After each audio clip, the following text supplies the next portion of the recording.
Assalamu alaikum, ladies and gentlemen, welcome back to another live stream.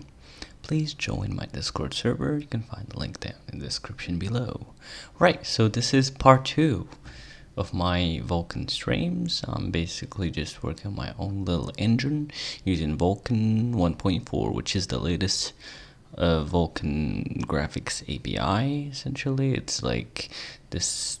It's the newest in terms of graphics, like compared to OpenGL and other APIs. And yeah, it's like the most performant pretty much, and all your games runs on it. So yeah. All right, let's pull out the chat real quick here first of all, and let me just copy the video URL real quick here and share the stream on my Discord.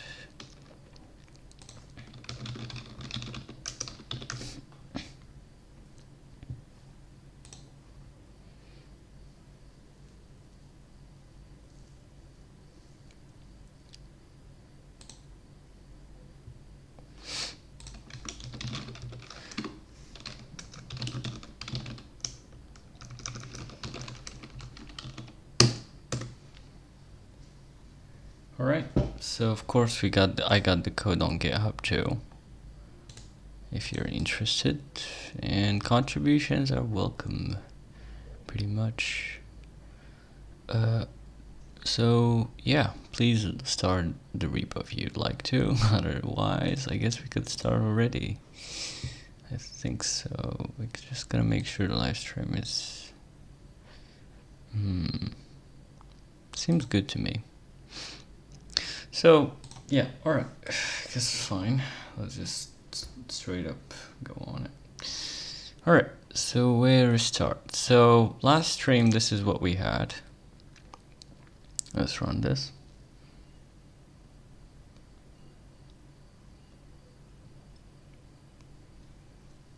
So we just had a little triangle on Vulkan, right? This stream will start off by using push descriptors to rotate this triangle, to basically push like constants into the shader, you know, uniforms essentially, and rotate this triangle. And that's basically what we're gonna do. So instead of doing the regular stuff you're gonna find usually in tutorials, in Vulkan tutorials, is that like you would have to create descriptor pools and descriptor sets and all sorts of crap. I'm gonna use a newer modern Vulkan extension called push descriptors, and that would allow me to easily go ahead and just push the descriptors I want into the command buffer directly every frame. No need for all that crap. Right? And it's as much optimal as it is, especially in modern hardware at least. Otherwise, let's get started. Alright, so since we're using Vulkan 1.4, I think we're fine. I think it's like in core maybe? Let me see. Push descriptors Vulkan. Oh my god. So like descriptors, like descriptor sets and so on, it's still, I still don't understand them fully. But like using push descriptors, like the newest modern extension, it's way easier, way better. You don't have to juggle the lifetimes and crap like that. It just works. So let's see what this extension is about. Push descriptors. All right, let's see the extension. There we go. Wa alaikum assalam. Wasim al-Hakari. Welcome to the live stream. Oh, I can't read Arabic. Okay, cool. All right. So let's see. Registered extension. Did it get promoted to? Yeah, as you can see, it promoted to Vulkan 1.4, which means that we don't have to like enable this extension explicitly. It's just inside Vulkan 1.4. As long as you're using Vulkan 1.4, you don't have to enable anything. It's just there. It's in the core. Because like usually extensions just start out as, well, extensions, and sometimes they get promoted to some Vulkan version. And if you're using that Vulkan version, then you don't need to add any extensions to use that extension. It just is inside the Vulkan version. Anyways, the only thing that we're gonna need though is to actually enable its feature. That's the only, it's like, you know, dynamic rendering. Dynamic rendering, for example, was promoted to Vulkan 1.3. So if you're using Vulkan 1.3 or more, then, well, you could just use it directly. And the same thing here. All right, so let's see what we got. We got, let's see. There's also this KHR descriptor update template, which is also quite nice. So this extension allows the scriptors to be written into the command buffer while the implementation is responsible for managing their memory.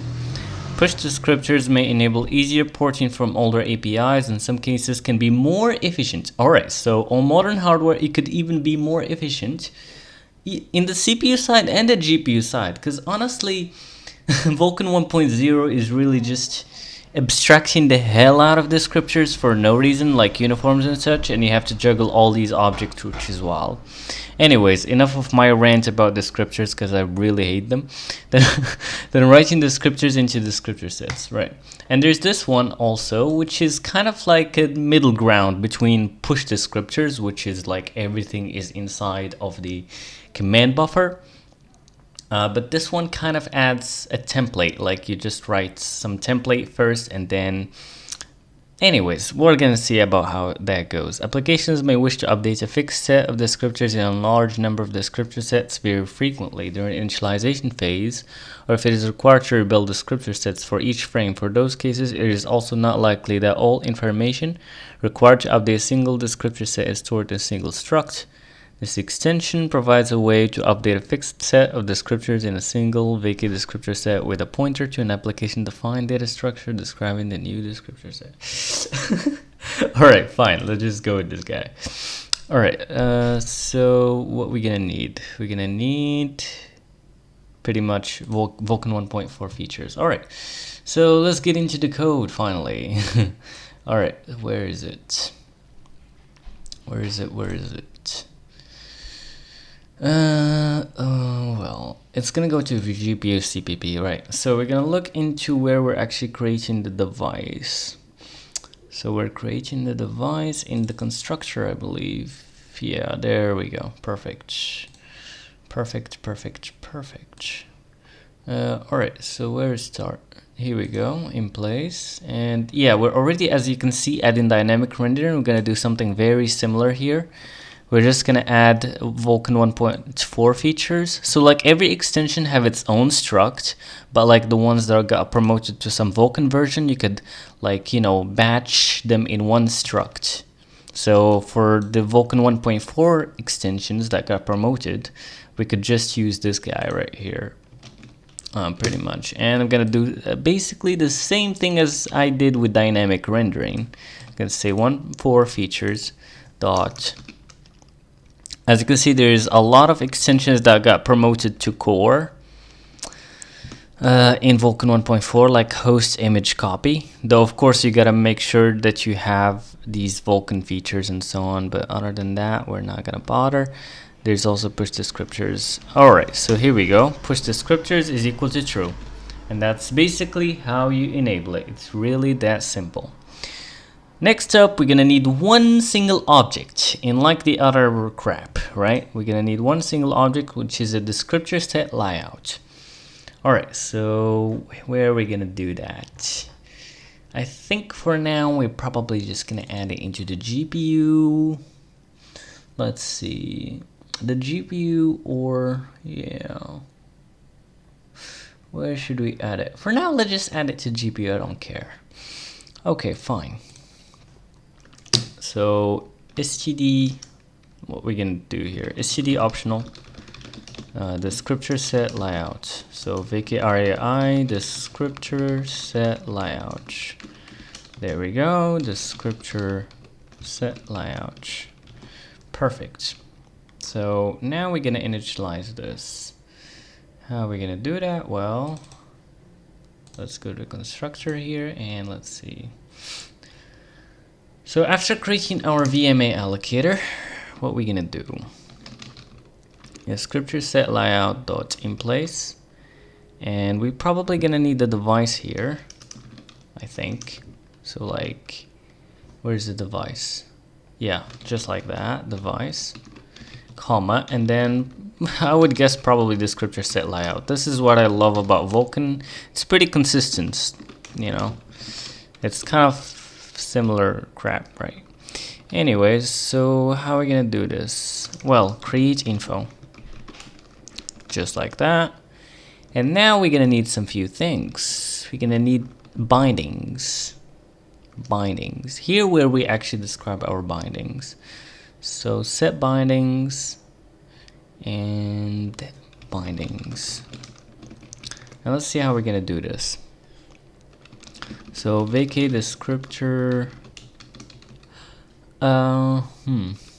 Descriptor set layout.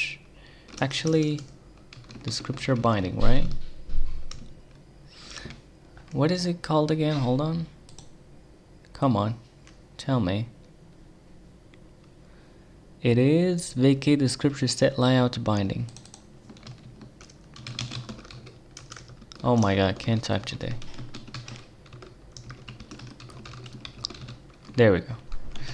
And so of course this would be an array of descriptor set layouts. So std array. Honestly, let's just do it this way. Std array bindings, right? And then I'm gonna say vacate descriptor set layout binding. And let's see what we got here. So set, and we gotta basically first of all give it the binding, I guess, where we want to bind it. So let's go with 0 at first, and since this is 0, we could just omit it, otherwise, or omit it. And otherwise, what we're gonna need else? We're gonna need the descriptor type and the descriptor count. We're not gonna be using mutable samplers for now, and the stage flags too, I think. I think probably shader stage flag bits, probably. So like you tell it where this binding should be available. Is it the vertex, the fragment, or both? Or the compute, or what exactly? In our case, we basically want a uniform where? In the vertex shader. So we're gonna go with E vertex here. So that's great. The next thing is we're gonna need the set descriptor type. We want uniform. So how are we gonna do this? Is it descriptor type? Yeah. So E uniform. So there's quite a few things here. There's uniform buffer, buffer dynamic, pixel buffer, inline uniform. I would guess uniform buffer, right? And set descriptor count. And so we need descriptor count. I think we're gonna go with 1 descriptor. Yeah, probably that's the only thing we need here. And that's how it goes. That's basically it, I believe. We only need 1 descriptor, and that's basically it. So here, as you can see, you just declare what you need, what kind of descriptors you need. And that's basically it, really. And I think we should be good to go. That's the descriptor set layout. Next up, we could just push the descriptor we want, but before that, we have to create a buffer for our uniforms where we can write our uniforms. So let's go ahead and do this. And honestly, well, we also need another thing though, I believe. Let me see. Set flags. How about the flags? Let me see. Descriptor set layout flags, flag bits. Okay. What is this? Push descriptor, I believe, right? Yeah. Push descriptor. I would love to implement like bind list someday, but right now push descriptor would do. It's way simpler. And that's pretty much it. I believe we also maybe want to change the pipeline layout stuff too. Where we're creating the pipeline layout. Let's see. There we go. Is there some... Yeah, there's also push constants. Set layouts, or actually set descriptor. No, wait. Yeah, set layouts, I believe. What? Yeah, the vacate descriptor set layout. And here we could just say, I guess, descriptor set layout. Is that the case? Oh well, we need to unwrap that, and that's pretty much it, I believe, no? Huh, that doesn't work. Why?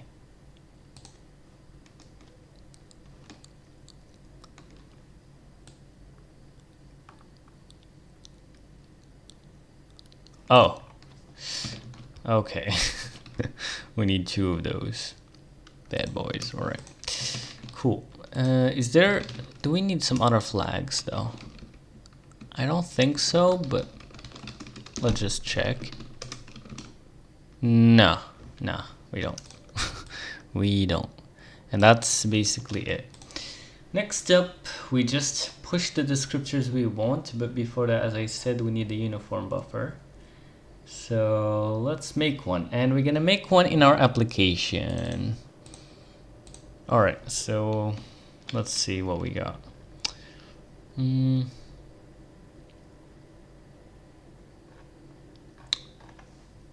App.hpp. So here where we got our buffers, I'm gonna add another one called uniform buffer.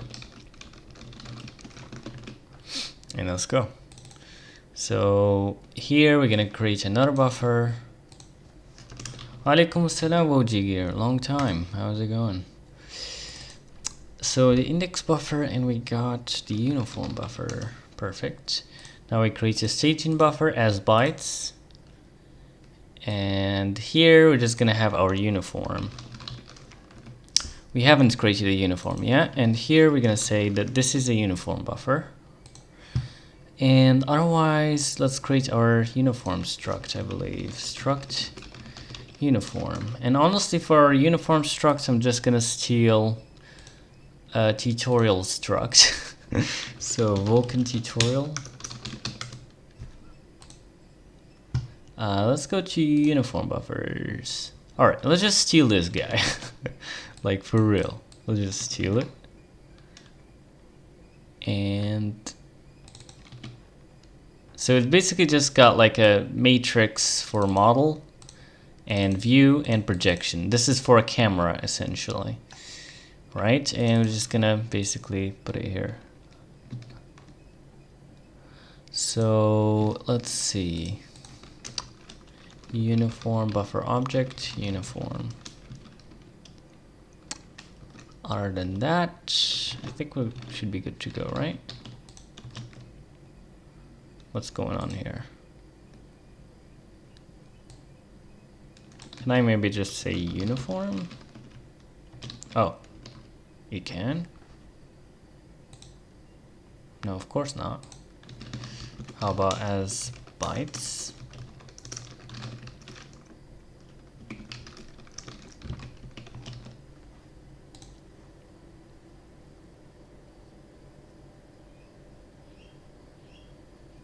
Oh, I see. I see. So std span const std, but hold on, no, it should work, yeah. Wait. Well,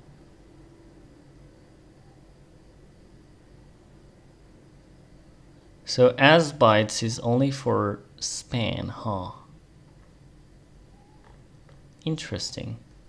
Well, I guess let's ask ChatGPT real quick. How to transform this into std span bytes.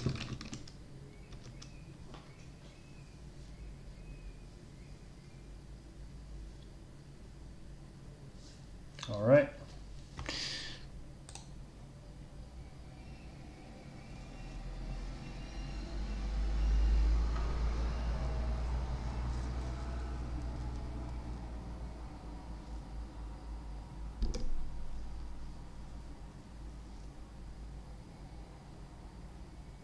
Oh, it was that easy. All right, cool. That's lovely. All right. So it's really just the same thing as we did before, you know, just create a freaking span. Okay. But wait, we just gotta say one, I guess, right? What the heck?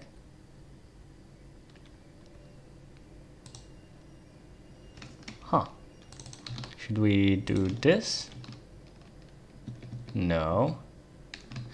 Oh, I guess it should be an address though. Alright, that works. Since we don't have like an array of uniform buffer objects, so that makes sense. Alright, so that's how you create a buffer. It's really that simple once you got the abstraction down. Perfect. Is it source code in GPU?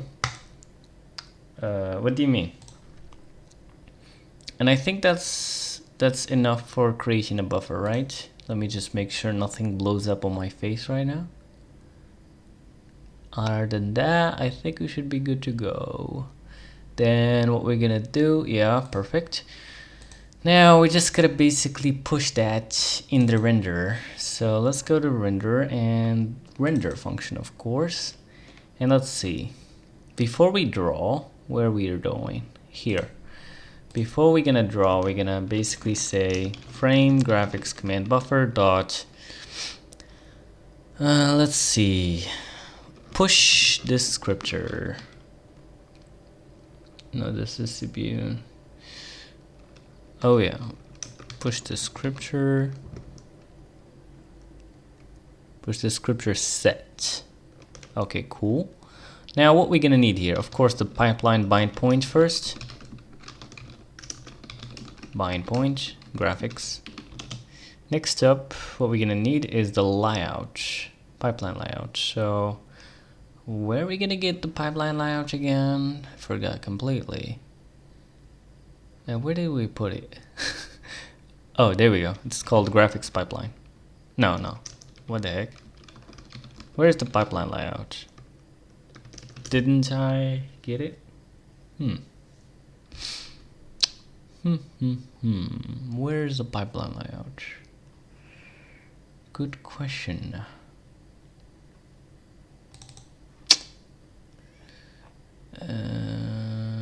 Oh my god, I already forgot my code. Maybe we put the pipeline layout in the app, right? Yeah, we did. But we're not giving it up yet, right? Render, where's the render function? Yeah, we're just giving it pipeline. Oh, alright, gotcha. So can we actually get the pipeline out of that pipeline layout? No? Nah. Alright, so it is already on GitHub. It is already on GitHub. Let me see, where's the...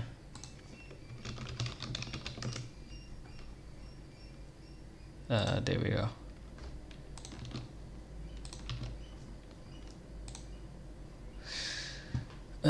Alright. Let's go back. What do we need again?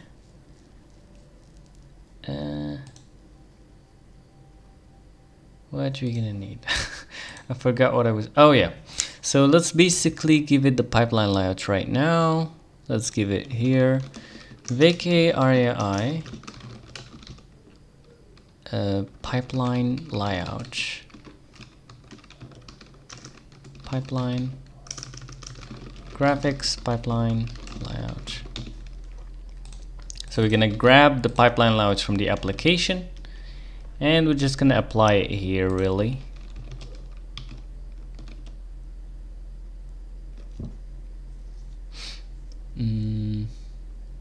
And then here we basically need a set. And then the descriptor writes. I guess maybe the first set. And then the array proxy write descriptor set. Okay, cool. So here I guess we could just say write descriptor set. Span is just like a known owning view over a vector or some other contiguous block.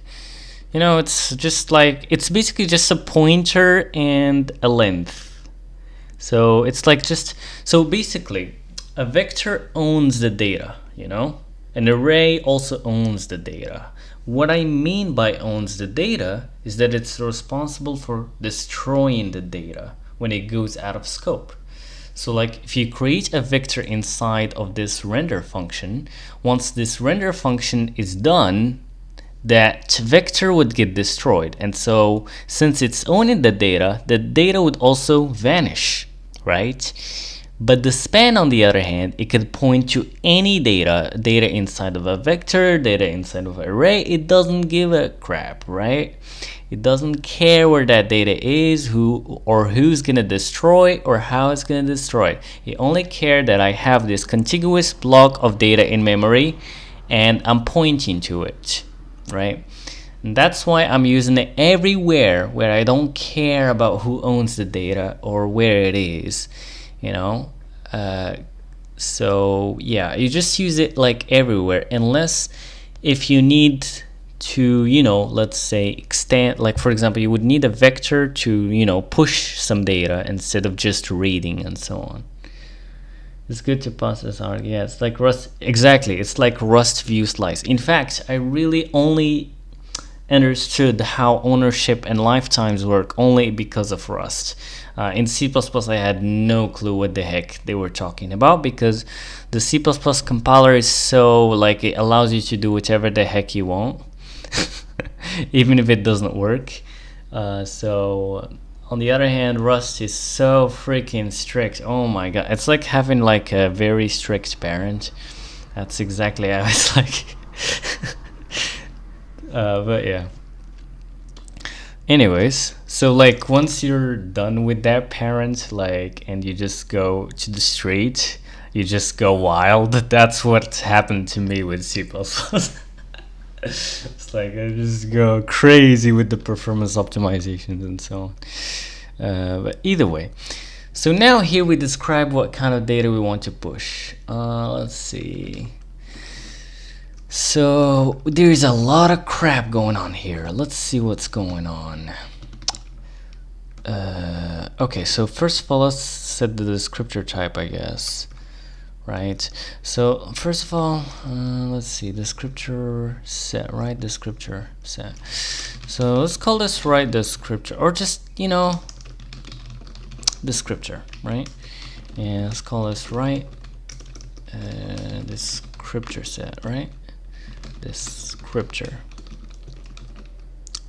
Okay, cool. All right. Can I? Wait, no. Okay, cool. Fine. So let's set the descriptor type now. First of all, I guess. Is there some other weird thing? Wait. Set descriptor. Yeah, only type and count. Huh. Fine. VK descriptor type uniform buffer. Uniform buffer. And then we have set descriptor. Honestly, let's do it this way and this way. Dot set descriptor count, I guess 1. Set, what else? Set buffer info, I guess. Image info. I would probably guess buffer info. And what this guy needs, I guess vk buffer info maybe. Descriptor buffer info, yeah, apparently. And then we basically set the buffer, the offset, and the range. Can we just set the buffer for now? Set the buffer, and we're gonna need the uniform buffer here. Well, let's grab it from the user. So with the vertex and index buffer and so on, let's grab the buffer from the user. A uniform buffer. Okay. Uniform buffer dot buffer. Now we set it the buffer, offset 0, range I have no clue. I think maybe if you just say, I believe vk whole size, if I remember. I think that would work out. So basically saying that we want the whole size, I guess, maybe. So I guess we'll find out. We'll find out. Otherwise, right now we gotta basically modify the shader to read that uniform, and I could, you know, give 2 F's about the syntax of the shader. So let's just copy this. All right, let's see. So this is, yeah, it's pretty much the vertex shader. So let's go to my vertex shader, and this is what we have currently. This is what we have. Is it correct? All right. Oh, well, let's actually copy this whole thing here. That makes sense. All right. So you just, you know, make a uniform in binding 0, you know, that have a matrix for model and matrix for view and matrix for projection, and then we just, you know, multiply these together with the vertex position, and there you go. Done. And that's pretty much it, I believe. Let's see. But of course I haven't. Let's go back to the application right now, app cpp, and let's give the function our uniform buffer. Is that it? Well, of course we gotta unwrap that. Other than that, I think we're good. No? What? Oh yeah, we haven't. Okay, let me see. We haven't changed that yet. Let's change the signature of the header real quick. C-line could do that for us. Perfect. No Visual Studio got harmed in doing this stream. And what the heck? Oh yeah, I don't know what's up with C-line. Adding these empty includes for some reason whenever I refactor something. But anyways. Alright, so what's up here? Function has 5 parameters. What the heck? Really?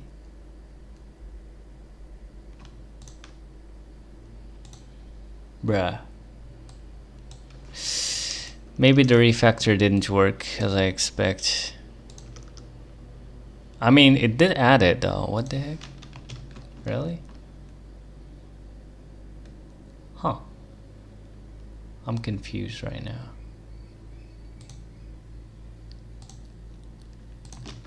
What's wrong?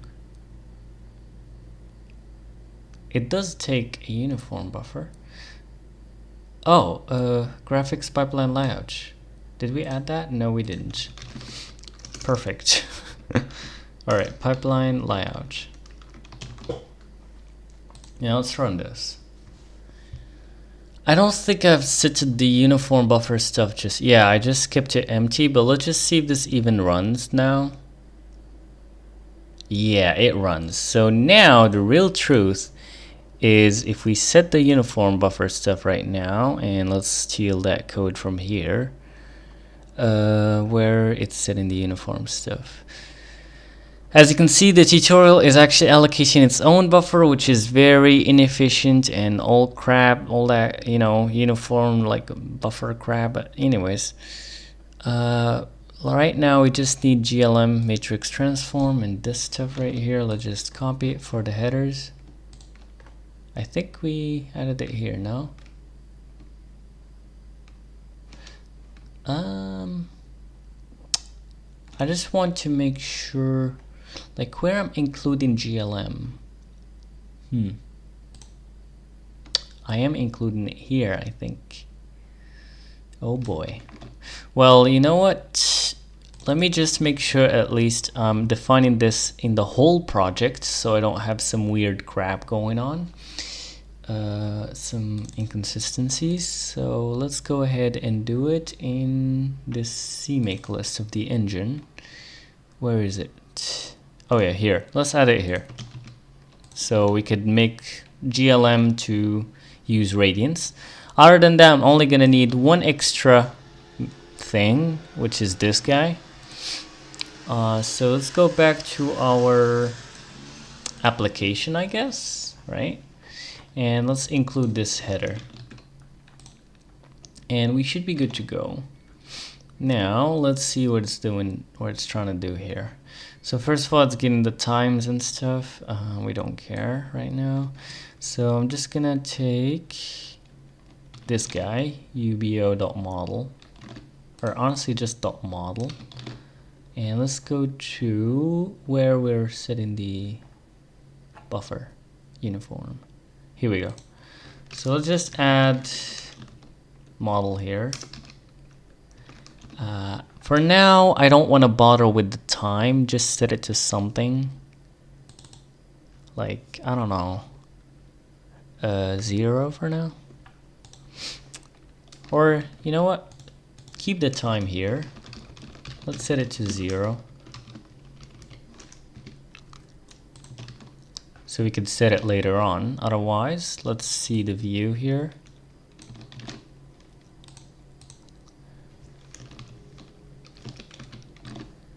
And projection. All right. And for the swap chain extent and stuff, for now, I think I'm just gonna hard code it for now. 800, 600. Just to see if this even works. And I forgot already. So model, view, projection. So model, view, projection. And this should work.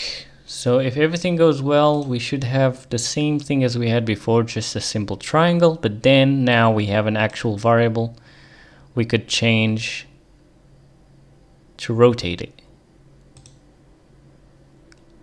Okay.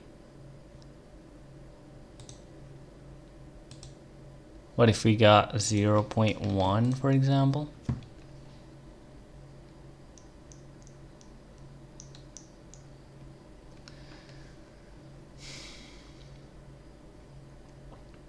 I mean, I can't really tell exactly the change, but I guess it's probably working.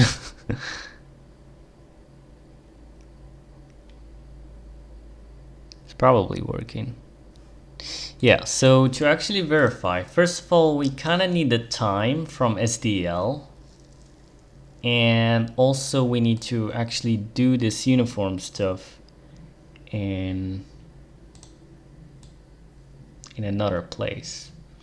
Where? Well, let's see. So let's take this from here. Well, in fact, we still need it at least for the initialization process. So I guess fine.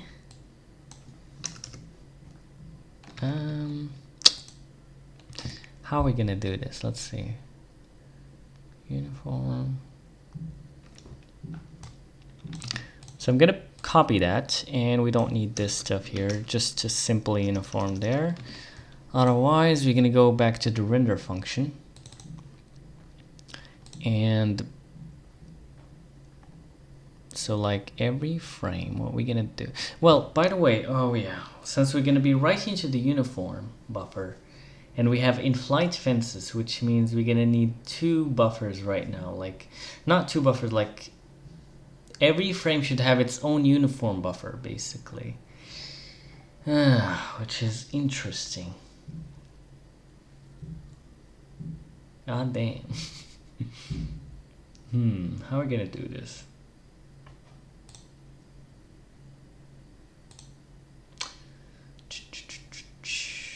So I think we're probably gonna take an STD span of buffers.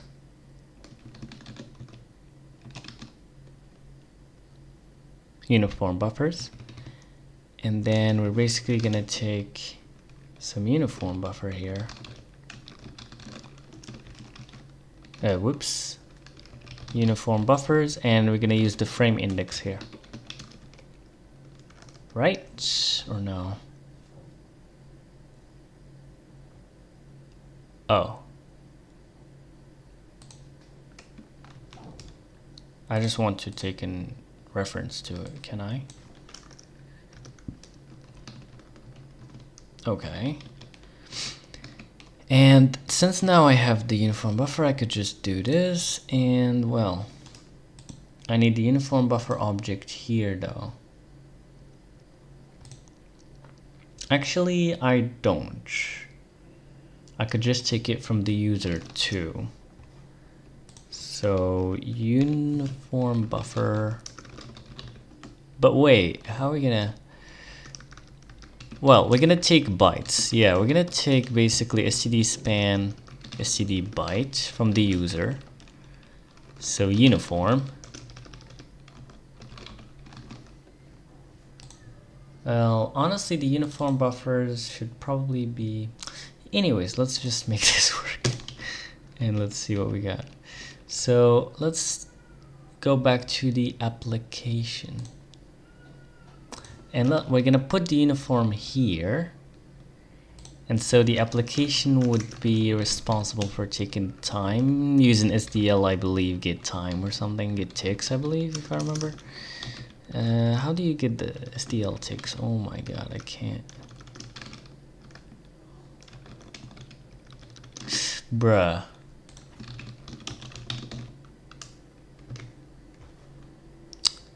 SDL3, SDL get ticks.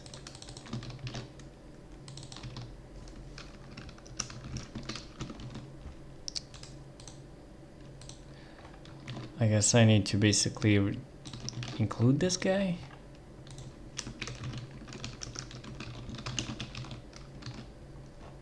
Is that it? Yeah. Get the number of milliseconds since SDL library initialization. Perfect. So now that we got the uniform objects, we're gonna pass it up to the render function.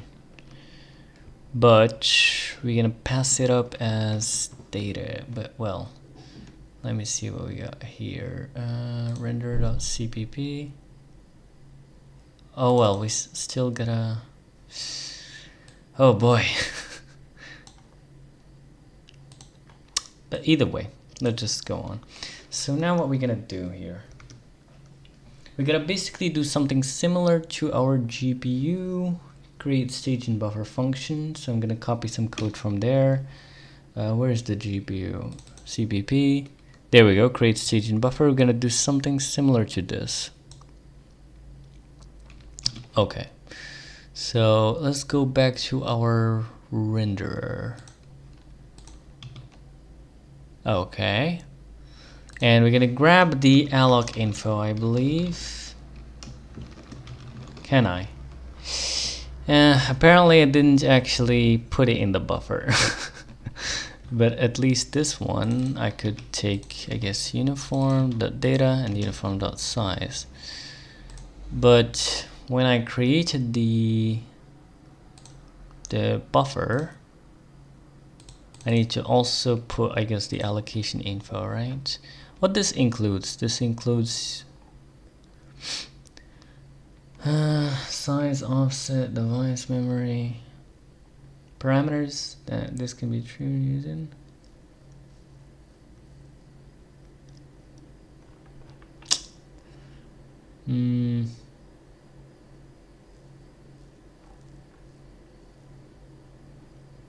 I mean, we could store it, fine, who cares?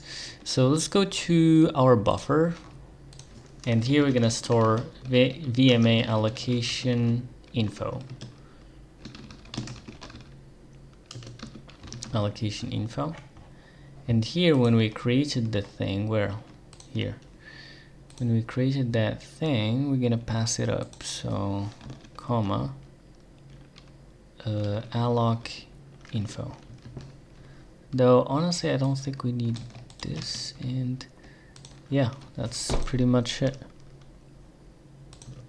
Whoops. Alright, cool. Now that we got that, we could go back, I guess, to our renderer, and here we could say allocation info.pmapdata. Alright, we should probably actually make this into GPU class as a helper, but for now we're just kind of hand waving this real quick. Otherwise, right now we gotta actually make 2 uniform buffers back in the application. So how are we gonna do this? Well, not really. Wait a second, where is it?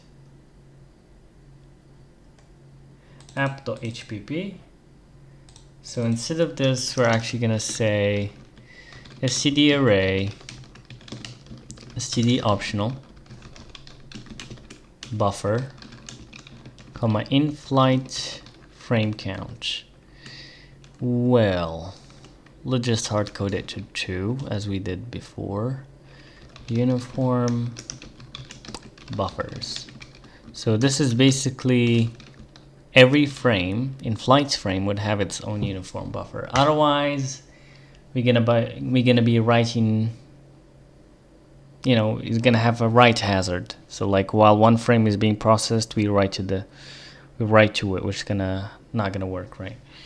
Either way, so let's go back right now to app.cpp and let's make sure we handle this correctly. We're just gonna basically go through every single uniform buffer here in uniform buffers. Well, we could just call it stat and do that. And there you go.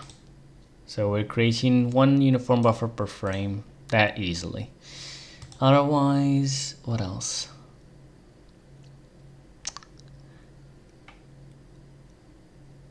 Actually, should we just like, instead of having that weird, wait. No, let's just pass it up. All right, fine. So let's say, how are we gonna do this? Well, can we just say uniform? I don't think, because they have like that. Yeah, that wouldn't work unless if we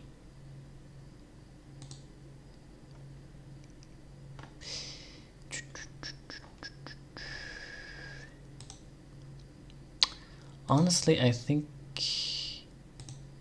there's 2 ways we could go about it. We could either make that a vector, or, you know what? Let's just do something very quickly here.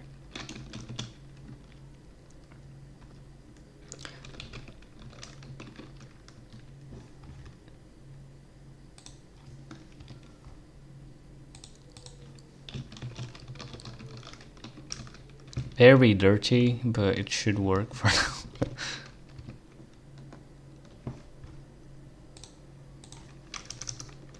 Well, a CD array. Let's say a CD array. Fine. Can I do this? Let's see. Oh no, I don't want to do that.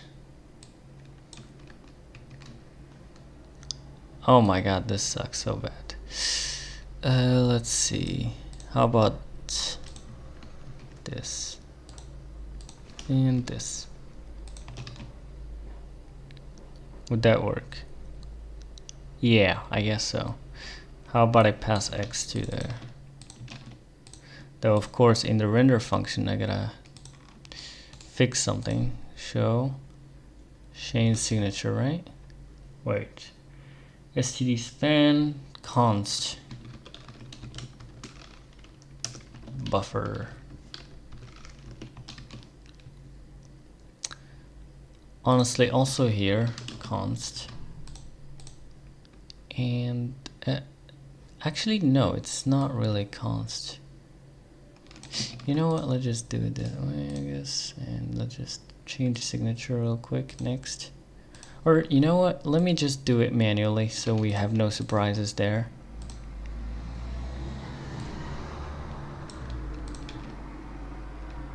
And now let's see here.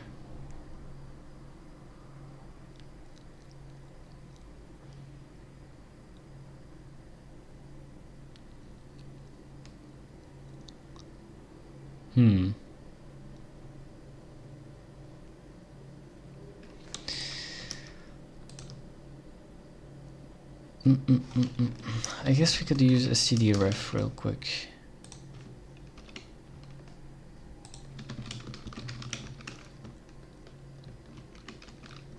Can we?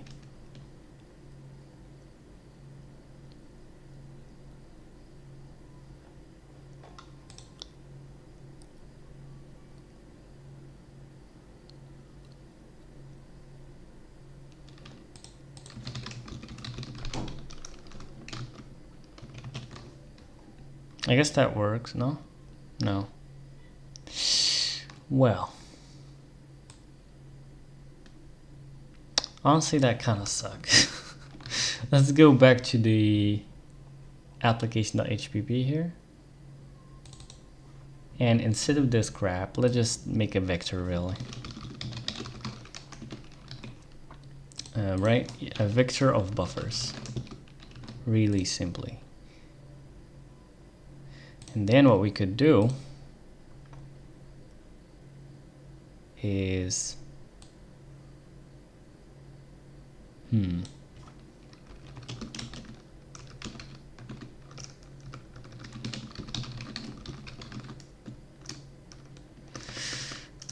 know what?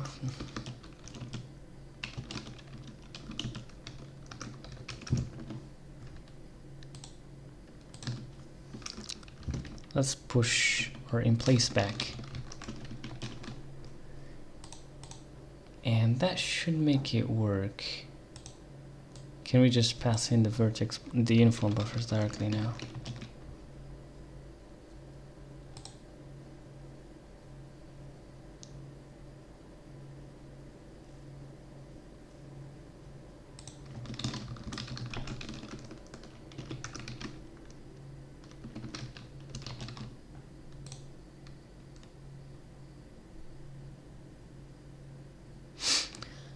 Oh yeah, so this should be this, right? And then this, well, actually, this should also be that way. And I believe that should work now. Where's appcbp here?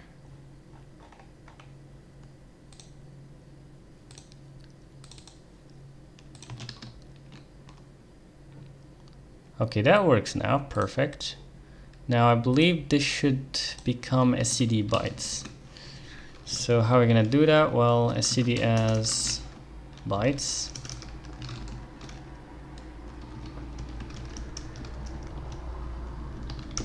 I guess std span address to uniform, comma 1, I believe. Yeah.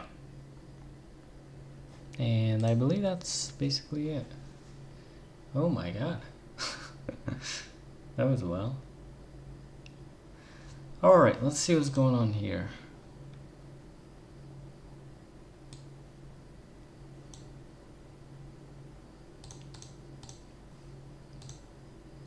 Whoops.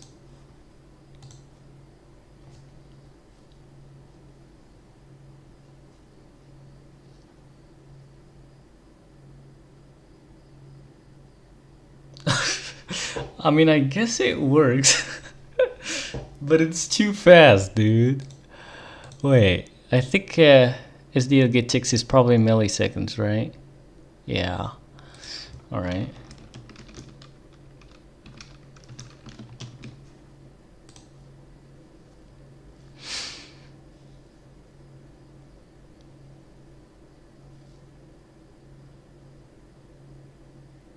There we go.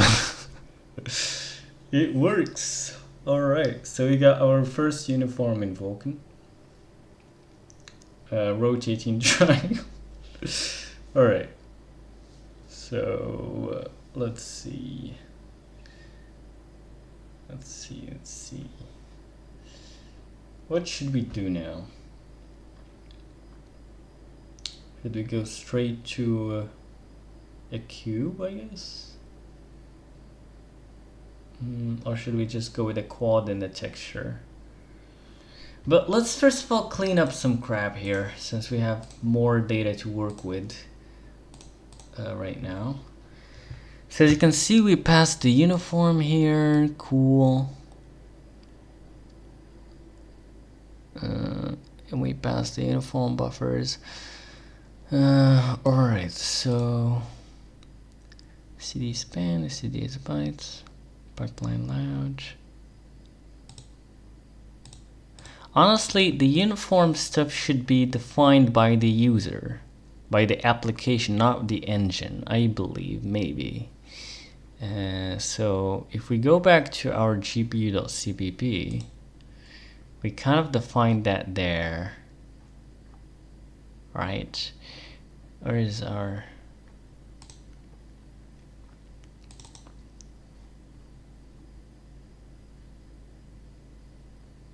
We changed something here or what? Wait, let me see what we changed.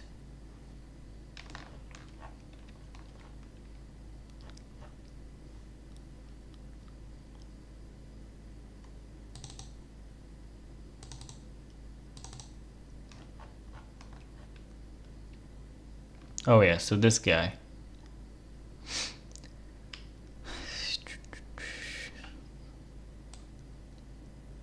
Honestly, the only thing that I want to change here really is just the bindings to some degree.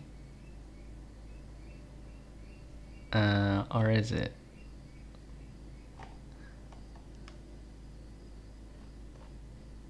Nah, honestly, I think this should be in the user code, like in the application.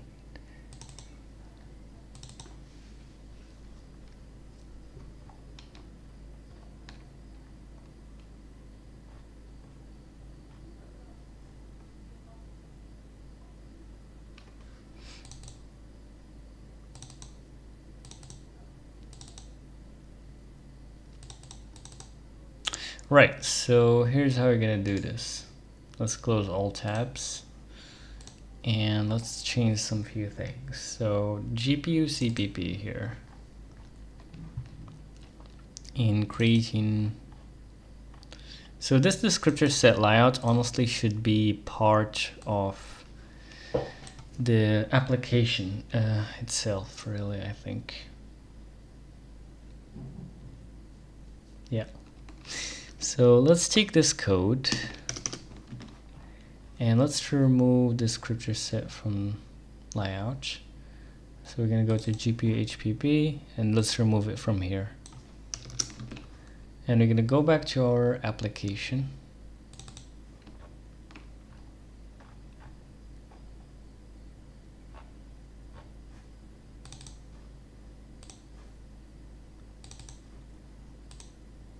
Where are we gonna do it? Well, definitely before the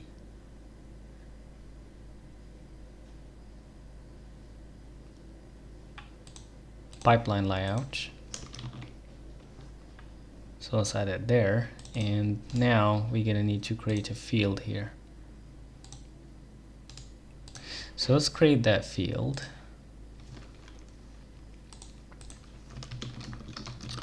SCD optional, VKRAI, descriptor set layout.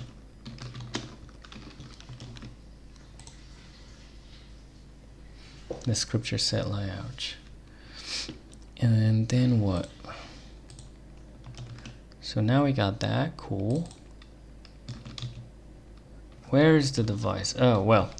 So this code actually should go into the GPU class, except for one thing, which is the bindings.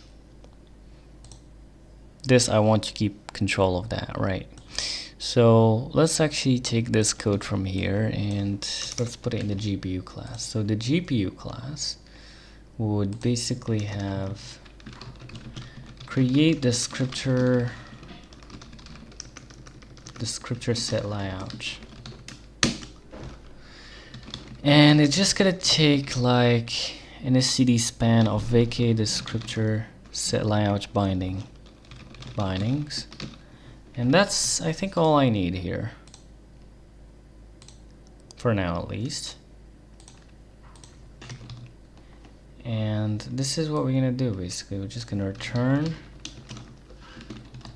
this. It's really that simple. But of course, this would return a VKRAI descriptor set layout.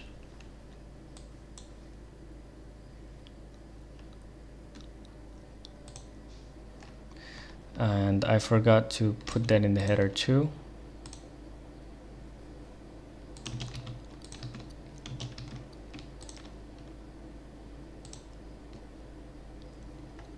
And yeah, that works. Lovely.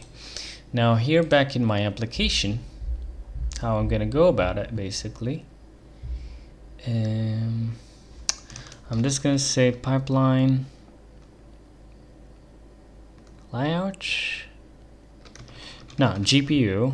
Well, actually, first of all, the scripture set layout, the in place, and I'm just gonna say my GPU create the scripture set layout, and I'm gonna give it the bindings, and there you go. I think that's basically it, right? Yeah.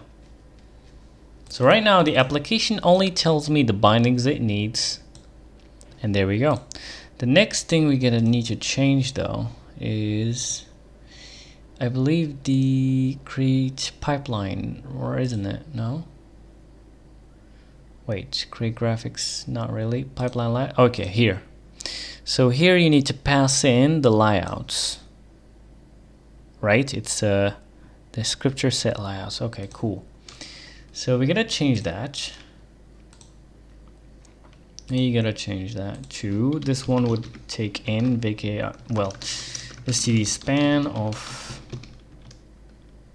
let's say, descriptor set layout bindings. So I'm kind of making my own SDL3 GPU API like thing. I'm just like, you know, kind of abstraction over any Vulkan details I don't care about right now, at least in my level, and making the other stuff parametric, right, as a parameter, especially the stuff that will change, right? So, but yeah.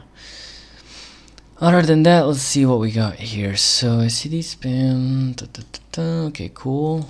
Now let's take this, go here, paste it here, and give it to this guy. And we don't need any of this business, I think, right? Oh well, this needs to be const. Same thing with the other guy. Needs to be const. Yeah, I believe that's it, right? So now we're just gonna pass in bindings to this guy. And that's basically it. Oh well. Wait, no, not. Wait, what? What are you talking about? Oh, this should be the scripture set layout, sorry. The scripture set layouts. Is that it? Yeah, I think so.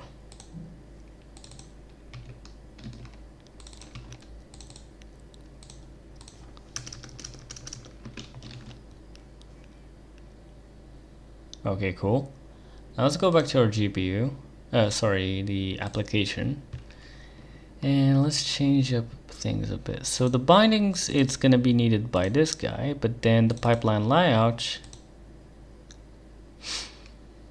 we're gonna have like an std array of, I guess, the scripture set layouts.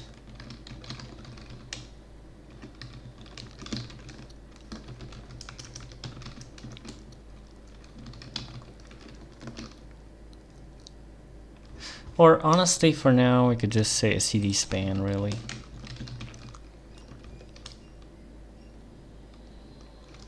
Would it actually accept the descriptor set layout directly, though?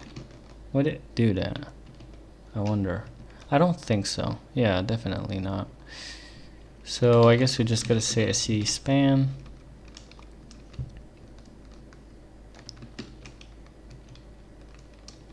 Comma 1. And just take an address of that.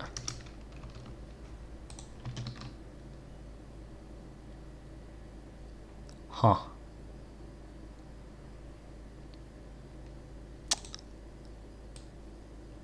You know what? Descriptor set layouts.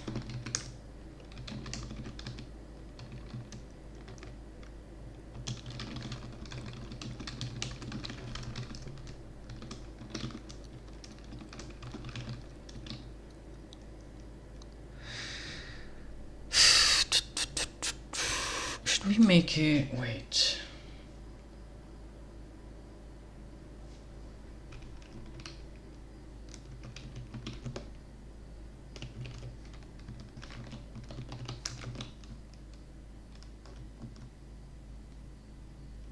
Yeah, that sucks. I guess for this to work, we could just again go to GPU. Well, actually, where is it called? App. And here, instead of having one descriptor set layout, you could have multiple. And just do a CD vector, really. Call it a day. That's the easiest way to do it. Pretty much. And now let's go back to our app.cpp.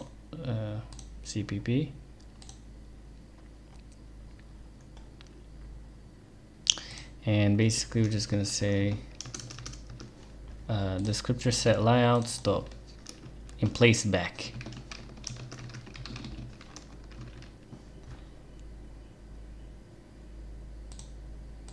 And here we're just gonna say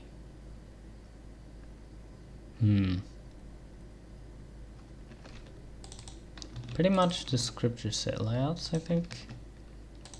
Though maybe we're gonna need a CD span there.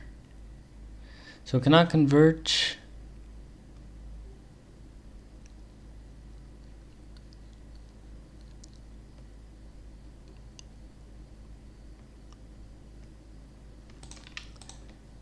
Maybe we shouldn't do this const here. And another thing though.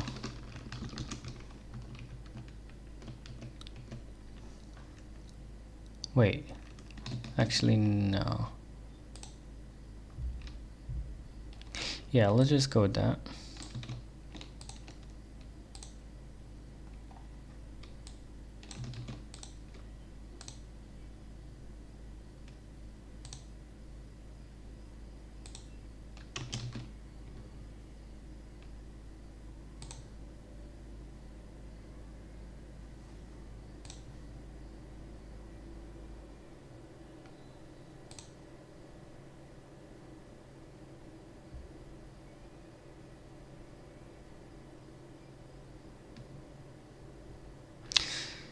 Oh boy.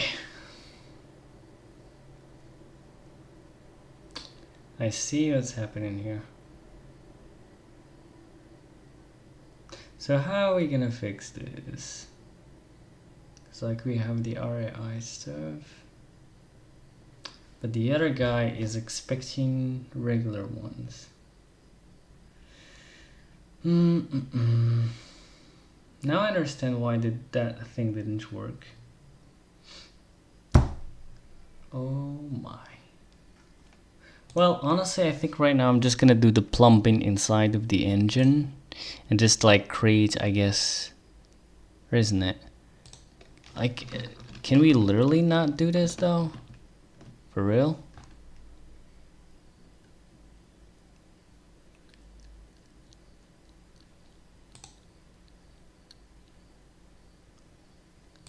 Yeah, how about we do that?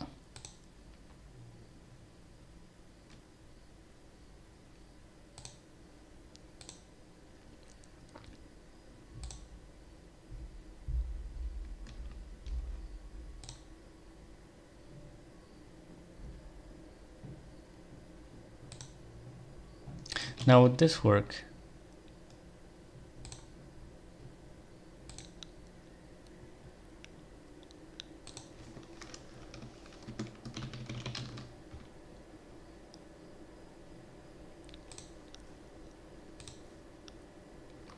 Oh my god.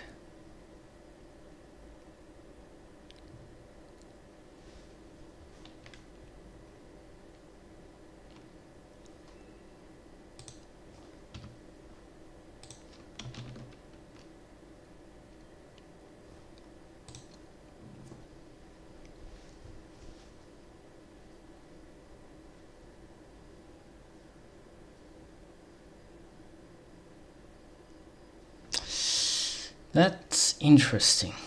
That's very interesting. So the problem I have right now is that basically I'm using RAI objects, right? But these guys, like this guy right here, it is expecting vacate descriptor set layout handles without the RAI part. That's why I had a problem there.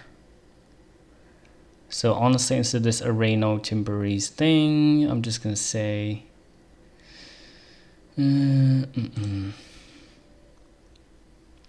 honestly, let me consult with ChatGPT real quick. In my engine API, should I keep vk HPP array proxy type, or should I just accept span instead?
I think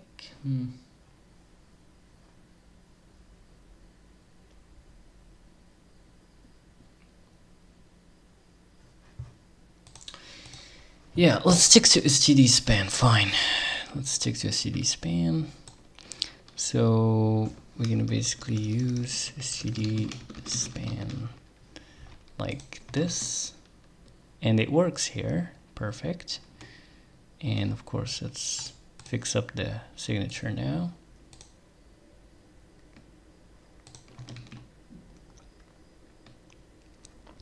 Now let's figure out this part right here. So this wouldn't work because we need a span.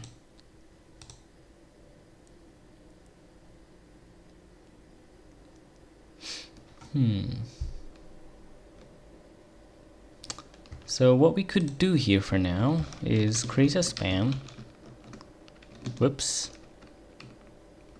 What the heck did happen there? Anyways, std span, comma 1. And that would just work out. But wait, actually no, we need to say .data. And I guess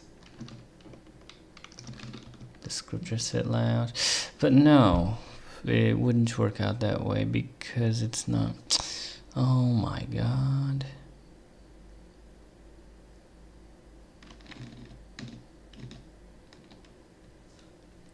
I mean, that would work just fine.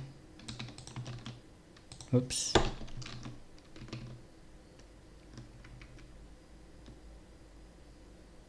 Come on. You know what? Let's just create an std vector really of vacate descriptor set layout.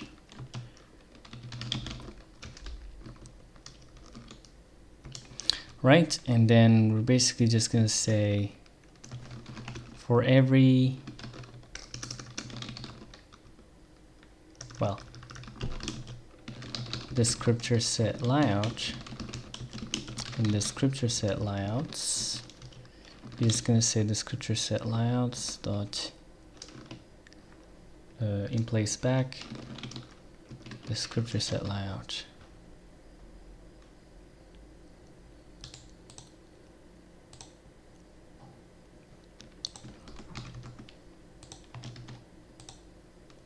And now here we could just pass in the scripture set layouts with no problem.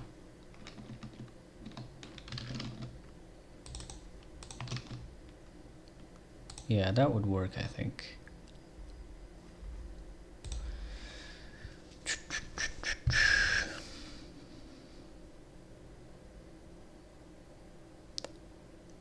So basically here I'm just transforming those handles into, you know, regular vector first. And just doing that. Otherwise, I could also use ranges here by basically saying, let's see, basically saying the scripture set layouts dot, I think transform, well, probably maybe views transform.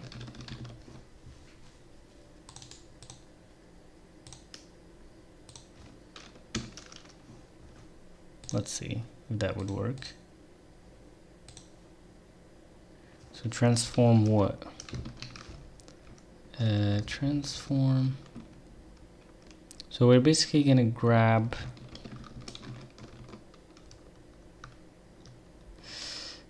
honestly,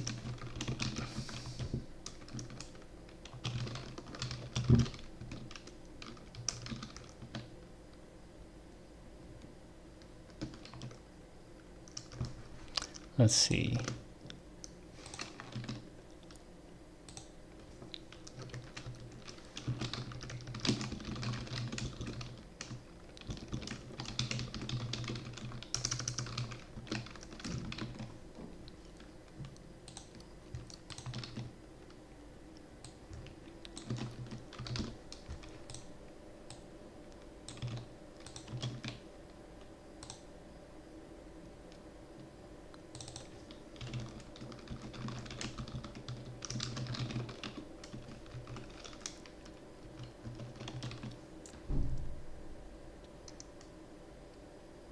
Yeah, I guess that works.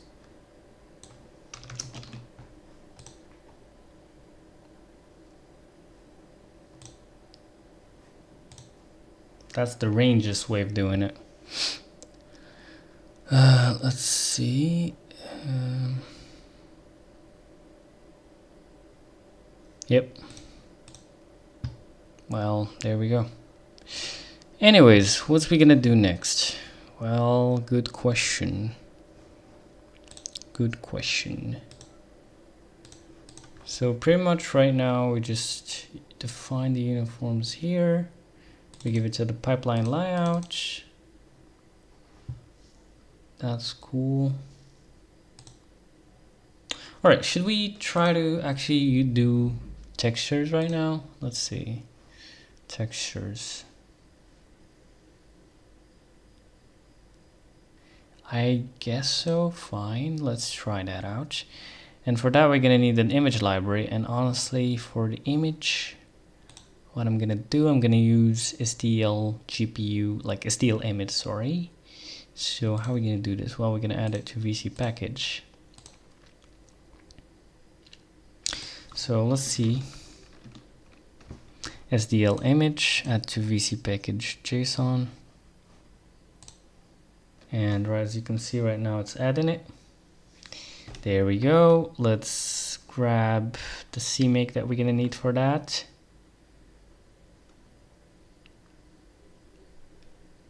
There we go. Find package, SDL3 image, config required. So let's go to CMake list of the engine, I believe, yeah. And let's add it along with SDL, and we basically have to target link libraries and stuff. I mean, fine, let's just copy that. And to be honest with you, you know what? Let's change something up real quick, I guess. Hello, welcome back. I'm gonna do it this way. And every one of them would handle their own like linking, essentially. instead of that soup. Right, so for example, shader C would handle its own thing. Where is shader C? There we go. And the Vulkan memory allocator would handle its own thing. And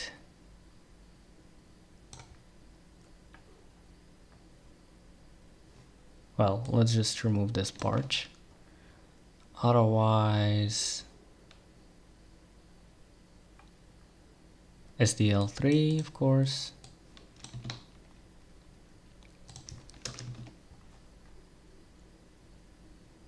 GLM.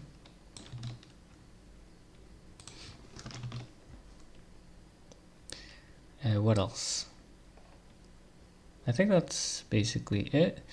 The only other one is Vulkan here, which we're going to simply say target link libraries, go to Taco engine, private Vulkan headers. Okay. And of course, let's fix up this guy. And that should be the same right now, but we're linking in SDL image. So let's make sure to kind of reset cache and start over. And let's see.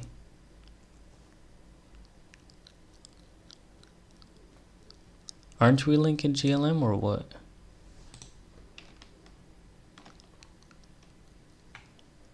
What?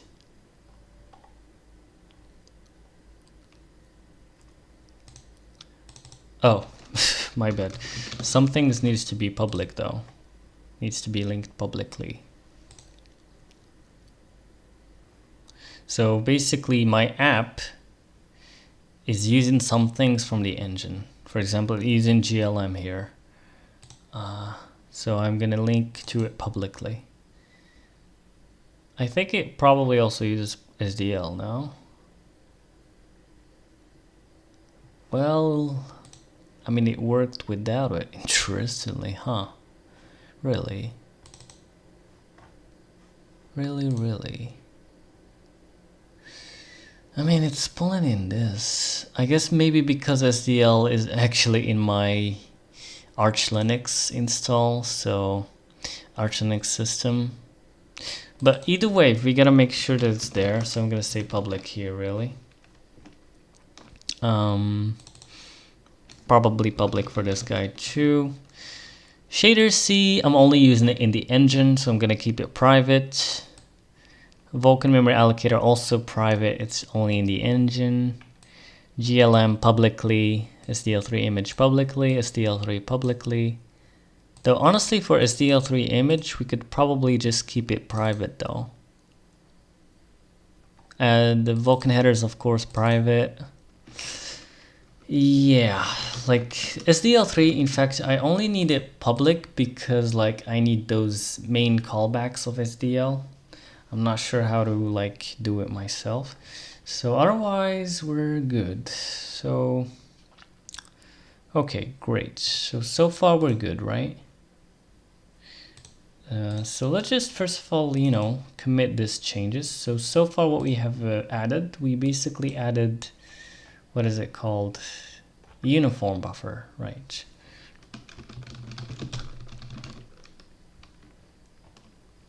And that's basically what we added right now. So let's commit and push, why not?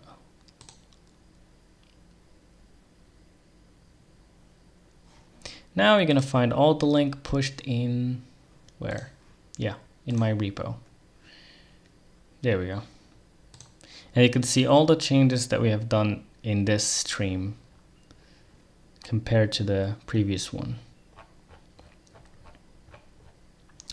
So now let's actually load some textures, right? So how are we gonna do this? Well,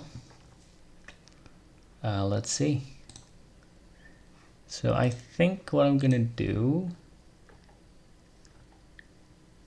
where are we gonna put it first of all? In the GPU or where in the engine?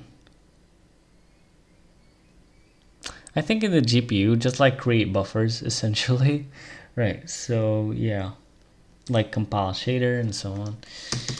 All right, so we basically want to load a texture. We're gonna basically get an std file system path, and well, texture, and you're gonna get a texture back.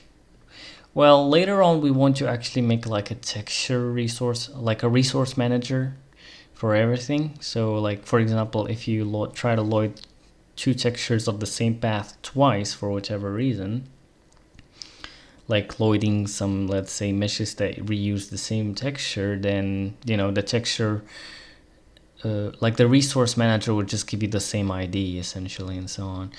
But for now, we're keeping this very raw and simple. I think maybe even that's maybe the job or the responsibility of the app. Who knows? Maybe not.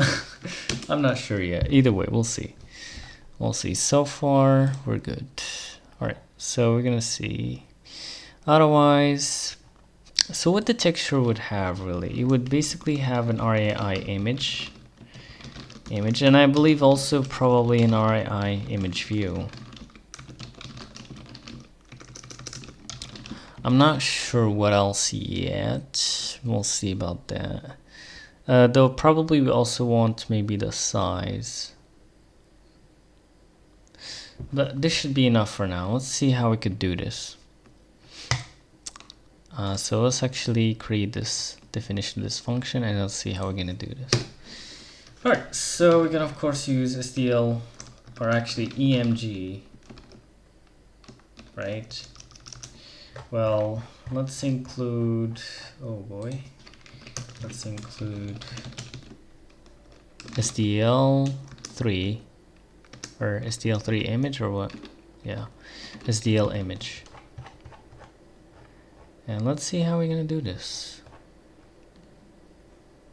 Load texture, and I believe EMG load. Okay, load an image from a file system path into a software surface. Cool. Right, so we're gonna give it the path. Though we're gonna turn it into a string first, because Windows have UTF crazy stuff. So I'm just gonna do that and see string, right? And now this could fail, right? Yep. So if not image load, then what we're gonna do? Well, actually, we're just gonna store this first, really. Yeah, let's store this, in fact. So auto surface is equal to this. And let's see what's up with this.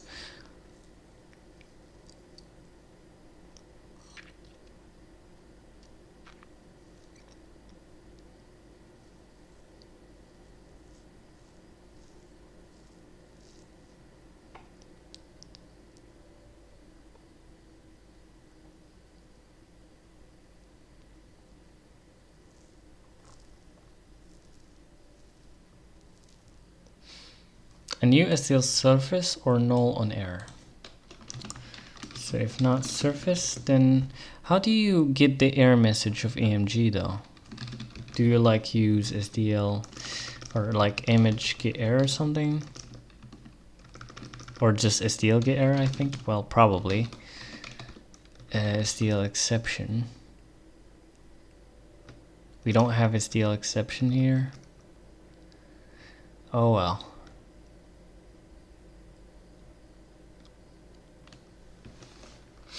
Well, for now, you know what? Let's just say runtime error. Couldn't load image. It's really that simple. Then I'm gonna use a CD format.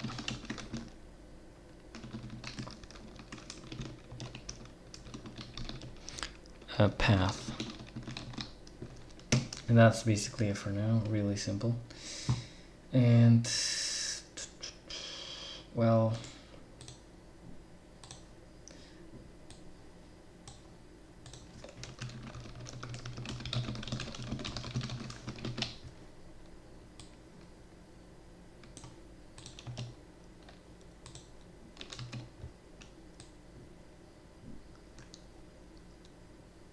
What the hell just happened right now?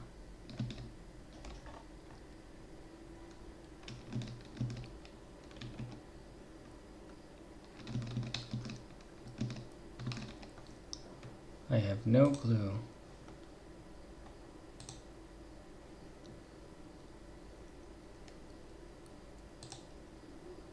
Did I mess up something or what?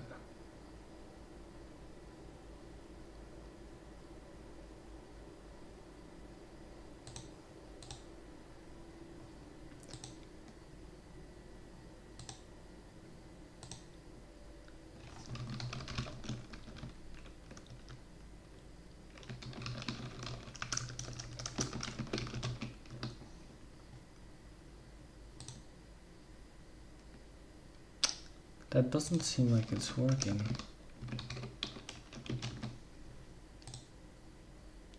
Okay, that works. Fine. Alright. So, honestly, what I'm gonna do here, I'm just gonna say a CDN reachable for now, and I'm just gonna put this guy here, a breakpoint, so I can see something real quick. And for Lloyd texture, we need some image. Fine, let's grab the image that we have here, why not? And like, copy the image, come here, let's open in, dolphin, and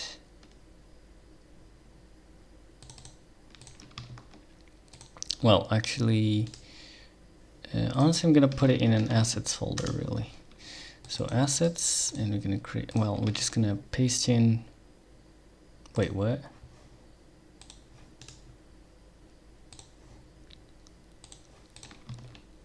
Bruh.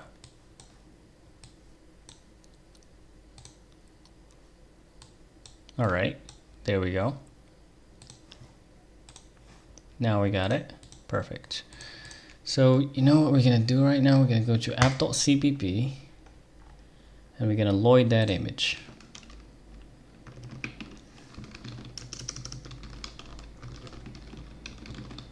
Lloyd texture, and we're gonna say assets slash, or just slash texture dot jpg. And let's see if this even works.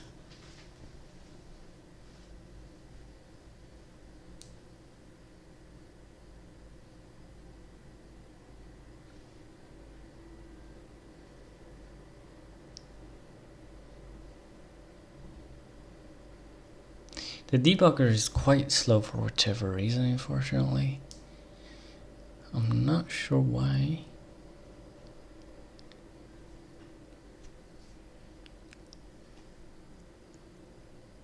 Huh. Is it not even working or what? I mean, it seems like it. I don't know. Well, I guess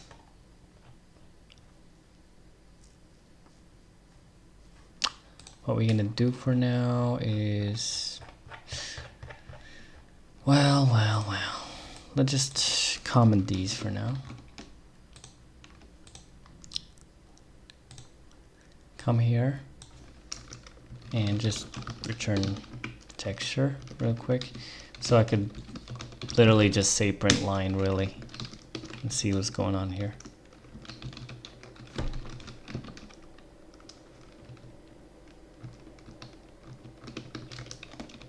For example, surface width and surface height, for example.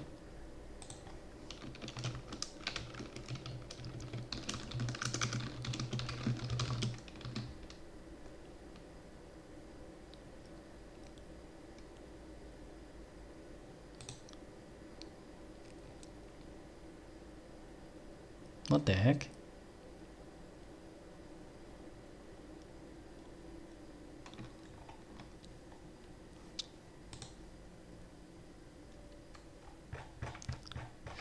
We probably need print in.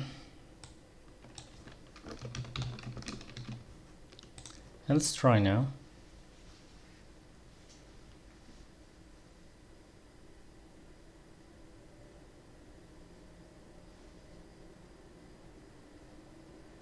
Couldn't load image. Well, I think maybe I know why. Actually, not really. But let me just make sure though. Yeah, working directory is perfect. So what happened? Couldn't load asset slash texture.jpg. Does VC package have some feature crap? Probably. Yeah, I remember something like that, honestly. Or isn't it? Yeah, there we go.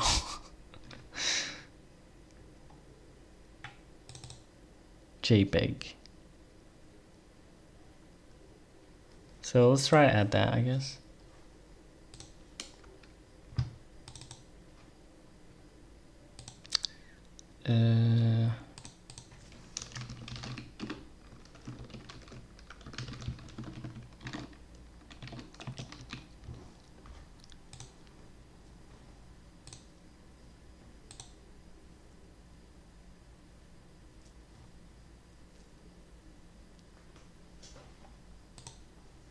You probably want PNG too.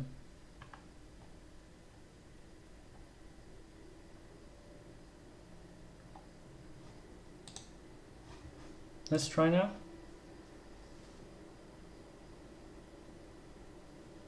And yeah, it happened. It worked right now. Cool.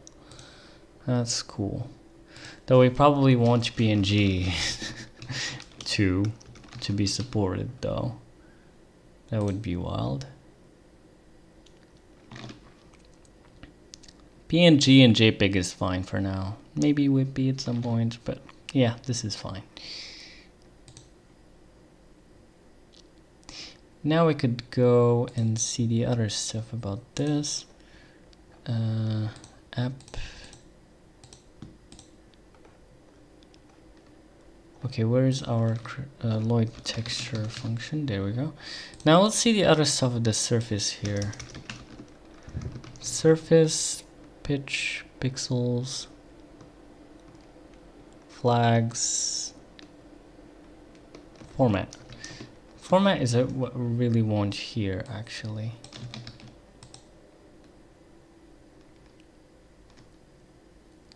You can't print it, what the heck?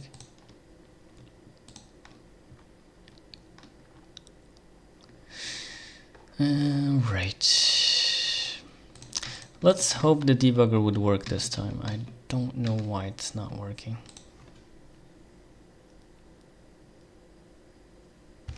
Let's see.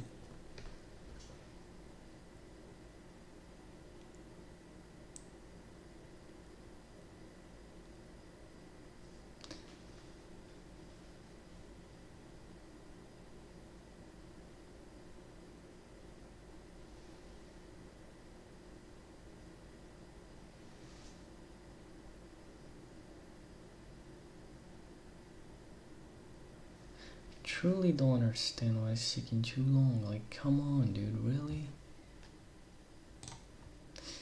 Let me try to change my tool chain. Hold on.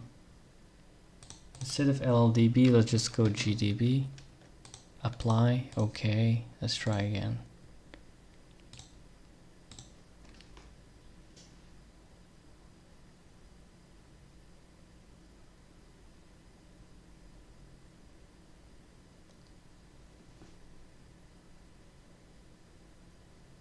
I mean, really, come on. Why the debugger doesn't work? This is so weird. You know what? I'm just gonna wing it, fine. Let's just say surface. And what we're gonna do here, honestly, can you just use cout, really? Would cout work at least? Surface.format.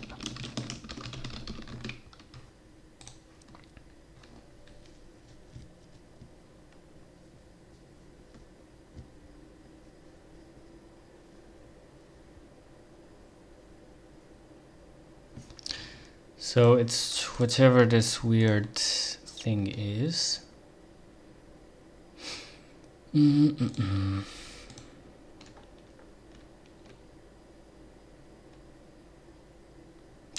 Yeah, good luck finding that.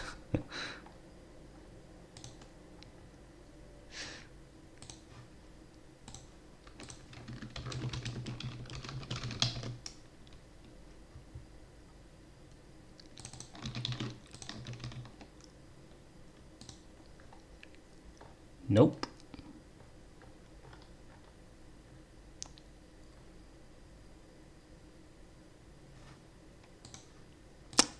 Well, let's just convert it, fine. Convert. Well, actually I have that interesting thing. Yeah, let's convert surface.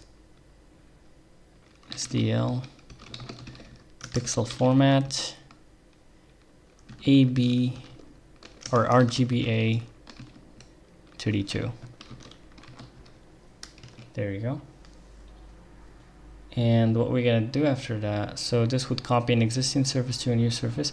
So basically we gotta make sure that the format is right. And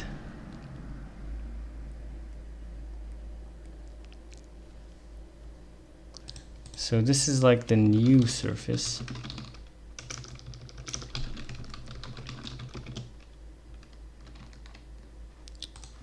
And so if we don't get the new surface, then we're gonna basically throw an std. Honestly, let me enable chat like Copilot, so you can generate this for me. Can't convert, and then we're gonna basically SDL free the original surface. Well, you know what? Let's see, new surface dot. Yeah, I think that's basically a destroy surface. Honestly, this one I'm just gonna call it surface, really. But this one I'm gonna call it, I don't know, initial surface.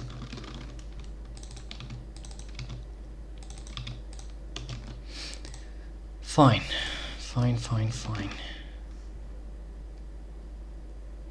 After that, we need to basically upload this to the GPU. How are we gonna do it? I need to create a command buffer. Do we have like a function for that by any chance? Well, we're gonna need to allocate actually command buffers. Though I think we have one created now. Nah, that one is created in the renderer, right? So we need to create a command pool, global kind of command pool for this guy. Okay. Yep, we don't have it here. Fine.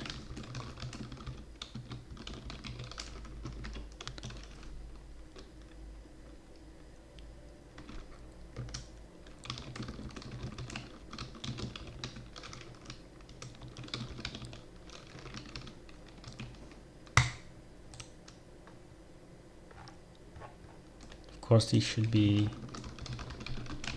city optional.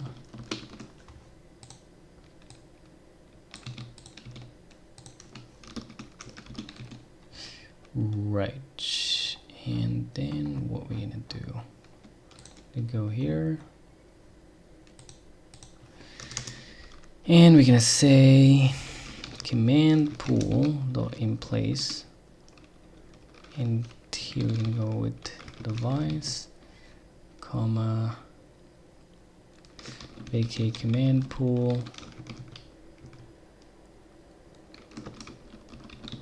create info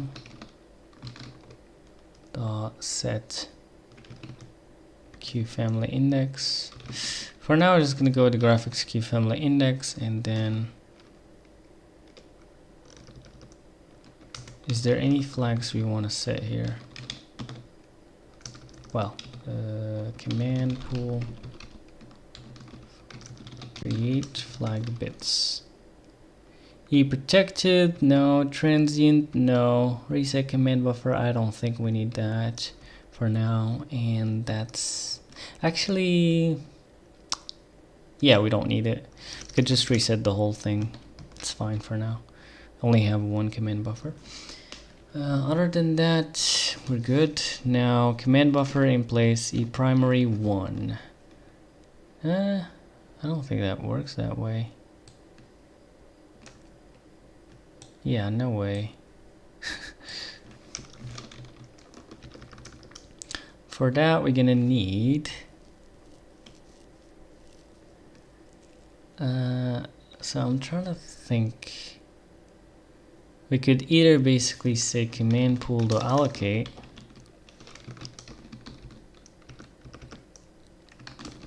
wait, what the heck? Oh, we already have a function that we have made for that. So, but this one gives me command buffers like that. All right. Though that one, yeah, actually it's good. Yeah, it's good. We already have also create command pool. I forgot about that. E reset command buffer, E transient. Okay, let's use that. Can we though?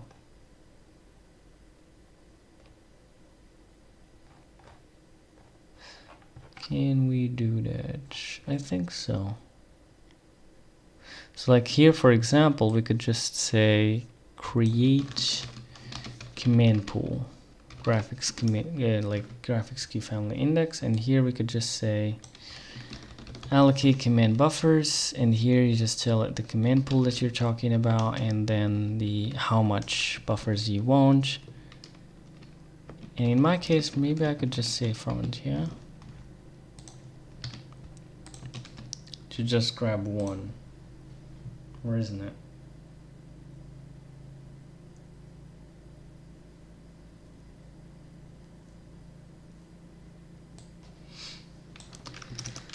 Or honestly, let's just make this into command buffers instead and call it a day, really. There we go. Now, let's see where we put that again. Command buffers. That's basically it. Cool. Now we have a command buffer. Great. Now we could use that. So in loading our texture, we need to basically also create a staging buffer though. Oh boy. Oh boy, oh boy. Fine. So auto buffer staging buffer is equal to create staging buffer. So we need std span, std bytes. So we could create an std span here of surface dot pixels. There's also pitch, but I would just hopefully guess that it's 0.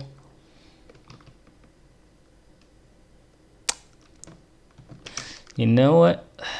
Let's assert for that first. Or let's even print it.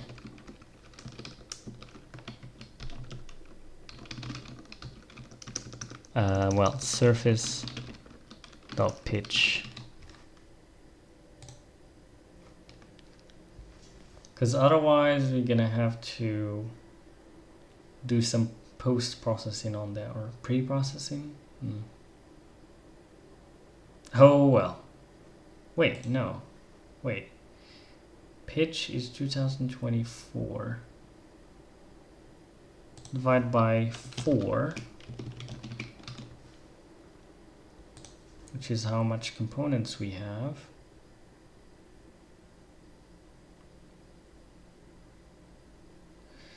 Oh boy. 512, which is our texture resolution, right? because like it's how much components we have. Yeah, that's actually good. That's fine. Never mind. So let's just create a staging buffer real quick. Fine. Create staging buffer. Oh yeah, chat like Copilot did it for us already. So you basically cast those into bytes, and surface.w times surface.h times 4. Well,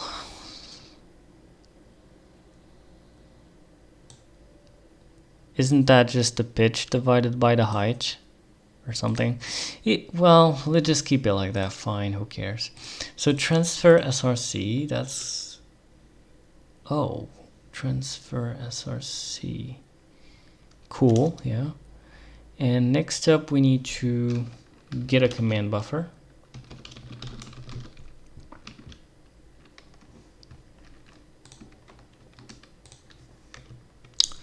Right, and we're just going to begin that command buffer.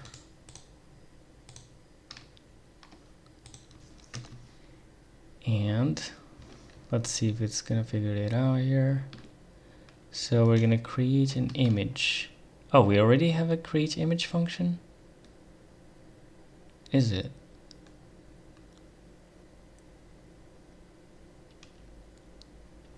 I think we should probably use VMA for that though. Yeah, we haven't done that yet. So let's go to VMA documentation. This one. There we go. And let's see what it says about how to do the image stuff. Yeah, how to allocate images. Main page, quick start. There we go. VMA create image. So it takes an allocator, an image create info, allocation create info, p image allocation, etc.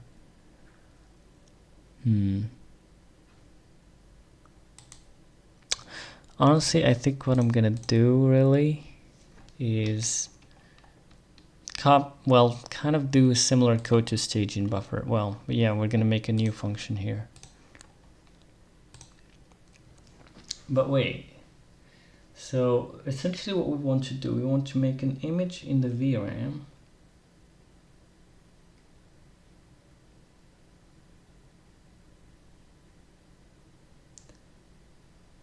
And yeah, so fine. Let's try this out. So create image.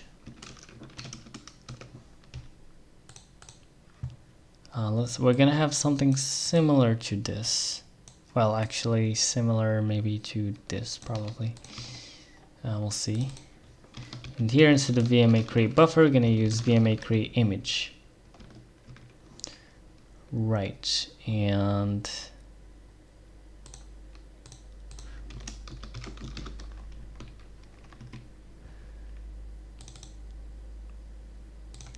here instead of vk buffer create info, we need vk image create info.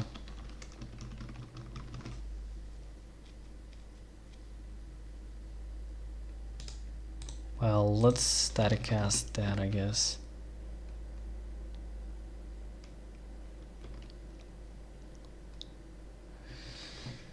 I'm making a game engine using Vulkan Reacts. Welcome to the live stream.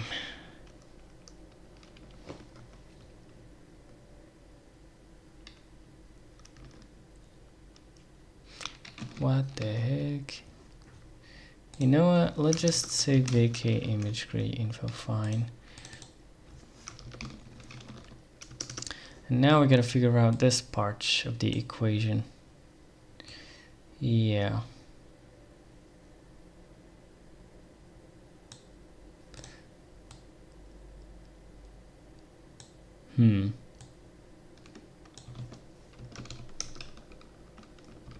Yes, it is open source.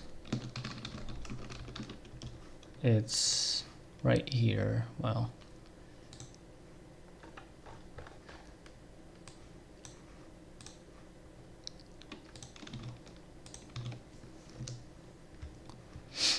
Alright, let's see how we're gonna do this. Where's this guy? Let's see.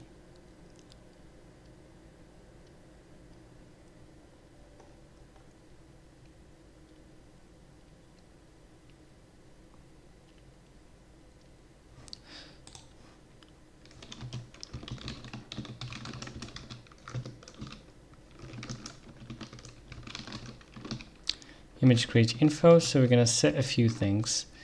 We're gonna first of all set the format to whichever format the user gives us.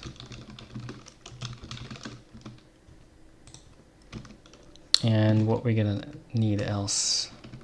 Image array layers, we're just gonna set it to 1. Bug bounty program. Not really, this is just like a hobby project that I'm live streaming. So set format, set array layers, and set extent, and also set image type. Fine. Let's set the image type here.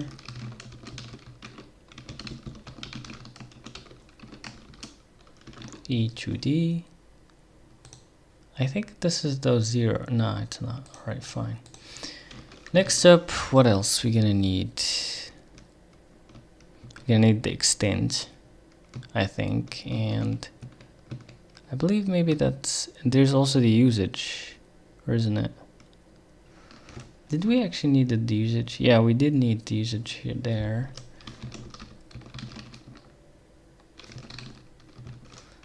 Image usage flag bits. And let's see. Yeah, we're gonna need that.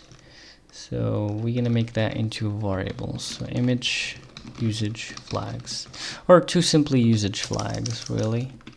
And let's also give that to the user.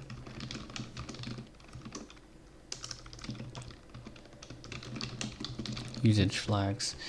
The other thing is the extent. So set extent vk extent 3D.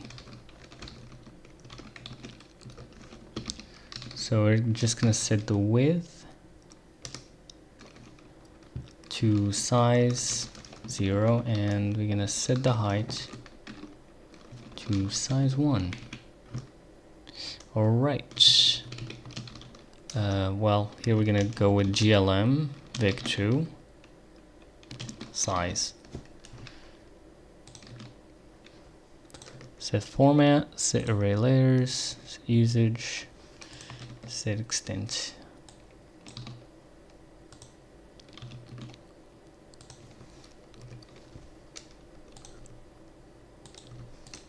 Just organizing things a bit. And maybe that's it. Do we need anything else? Set extent, array layers, initial layout.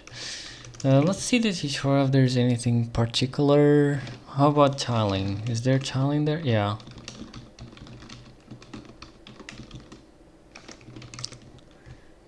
What kind of value this has? 0. We don't need to specify it then. What else? Initial layout undefined. I believe that's probably 0 too. But just to make sure.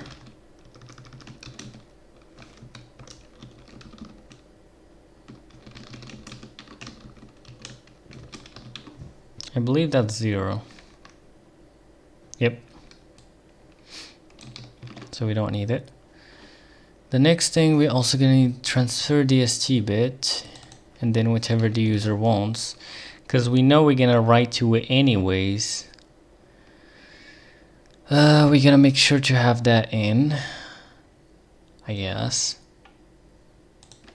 Yep, why not? Or isn't it?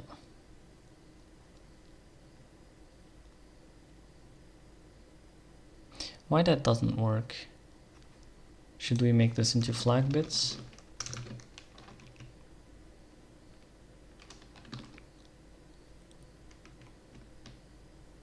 Well, actually, wait.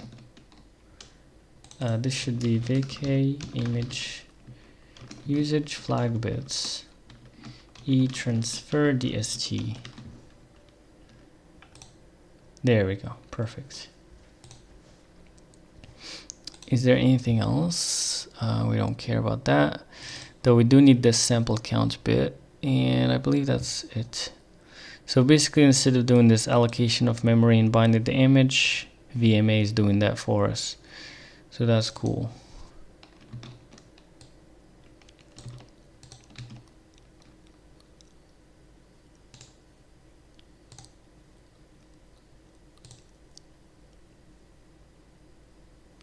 Wait, what?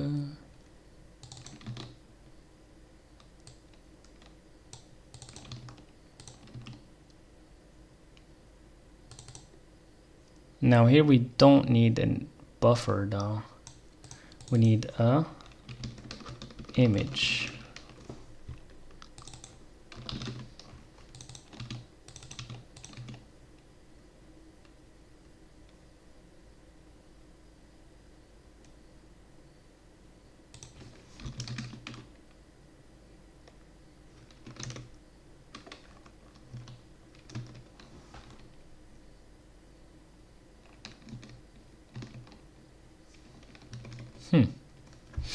Image.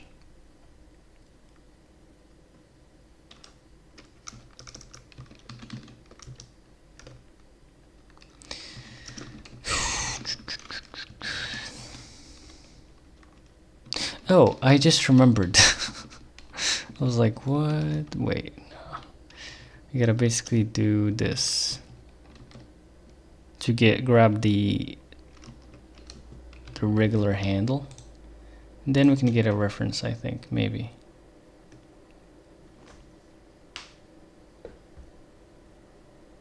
Wait, what?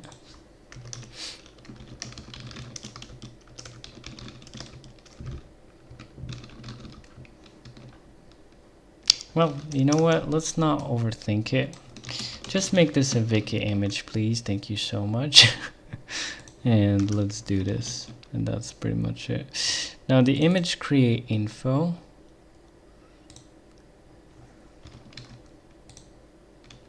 This one I guess maybe works. Maybe. Alright, so how would this go?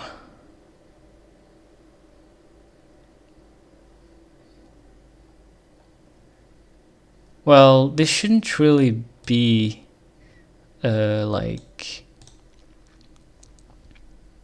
yeah, this shouldn't be mapped. So how are we gonna do that? Well, we have auto or select best memory chop automatically. This flag is recommended for most common use cases. CPU copy, auto preferred device, CPU only. I think for this one, GPU only. Yeah, GPU only. And for the flags, definitely not these ones. Let's see what else we have here.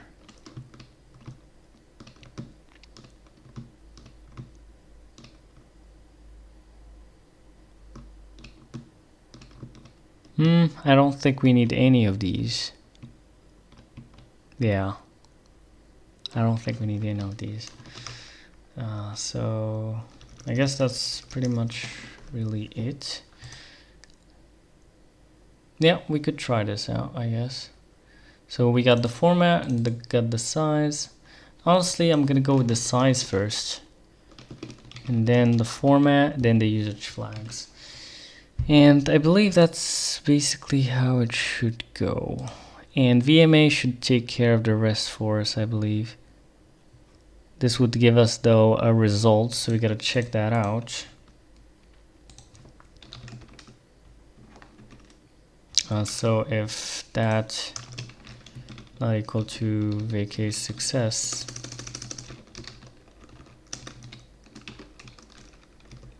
then we got a little problem here.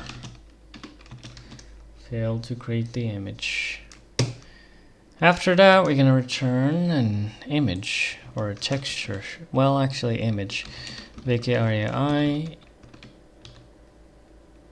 image. Alright, cool. Now what we're gonna return here is device.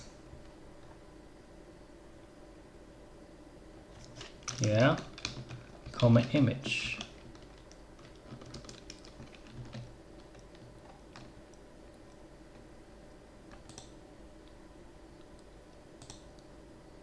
Well, return.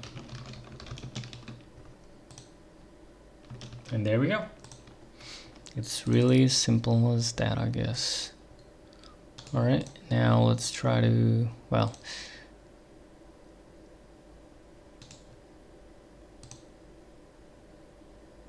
we basically need to declare this.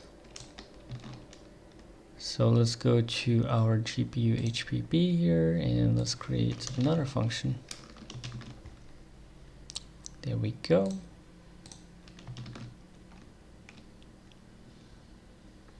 Okay, that seems to be fine.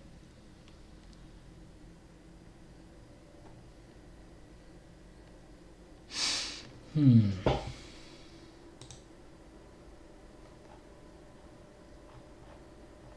let's go back to our low texture stuff.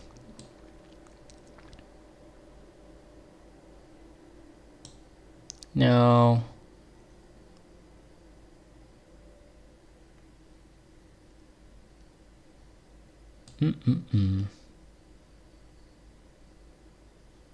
we're just gonna create, like, we're gonna use our own function now. Create image. Now here the size, which is basically W and H, and then sRGB, E sampled, E transfer DST. The E transfer DST is not needed. It's just gonna give that to it, otherwise we're good. And in fact we need to create this beforehand, before we start with the command buffer stuff, really. Now let's see, we're gonna need to copy basically that stuff, though it seems like we need the pipeline barrier first. Actually, oh, the code that we had before is in another place. Well, fine. We're gonna copy the buffer to the image, the staging buffer to the image.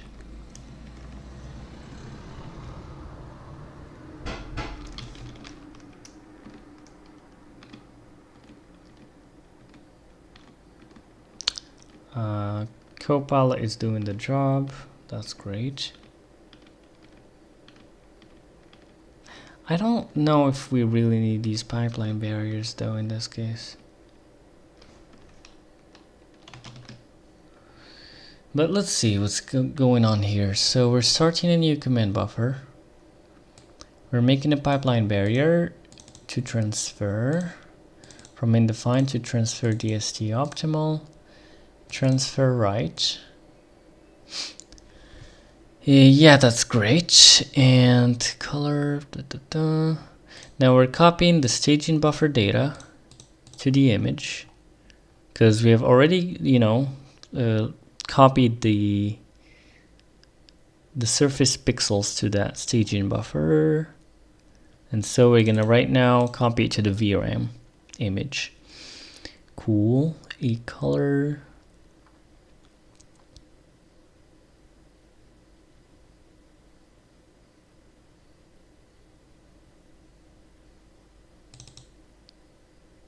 Meh. I guess just bottom of pipe really here.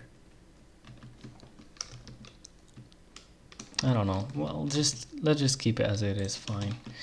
Other than that, transfer DST optimal. Transfer right, shader read. Yep, that's good. Next up, oh yeah, we're gonna need a fence to wait for this stuff. Fine, create a fence. And let's submit the command buffer with that fence.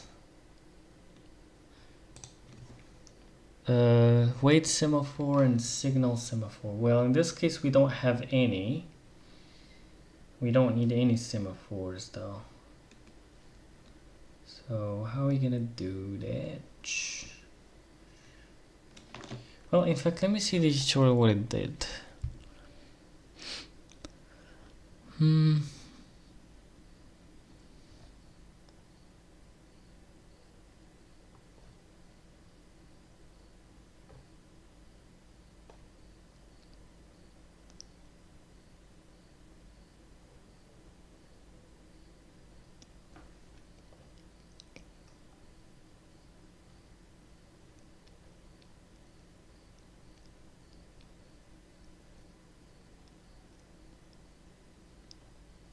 Yeah, it is doing the transitions, as you can see.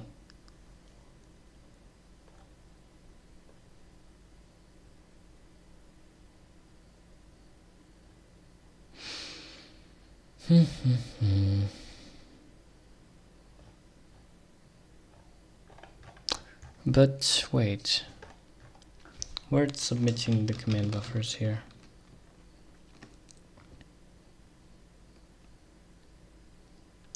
Honestly, yeah, we could just say queue wait idle, really.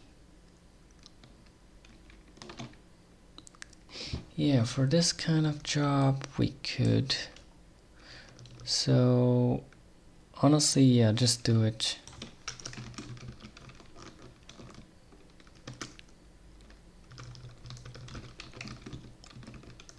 Wait, how do you... No, the device, right? So the device dot submit. Actually, no, the queue. Yeah, the queue. Submit.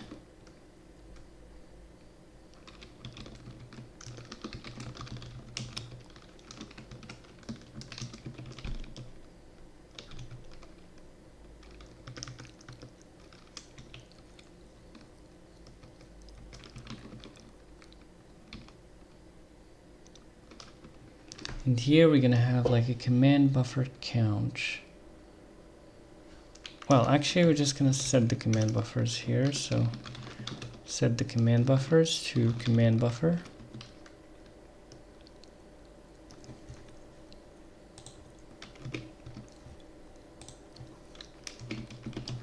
Right.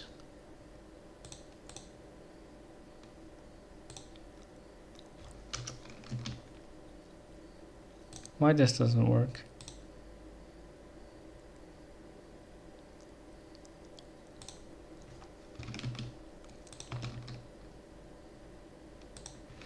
And next up, what we're gonna need.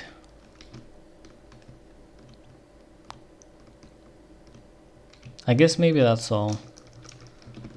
Just submit, and then we're gonna wait idle. And I think that's it, right? Pretty much. Yeah. After that, we need to kind of create like the image view. We already have a helper function for that, which is great. And here we could like just use the image.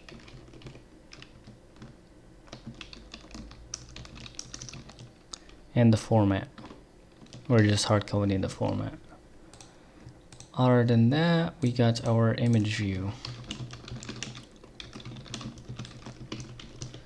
Now here we just need our image and our image view.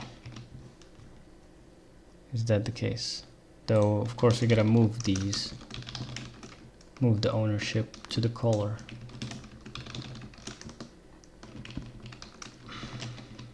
I think. And I believe yeah, let's, you know, in common. Oops.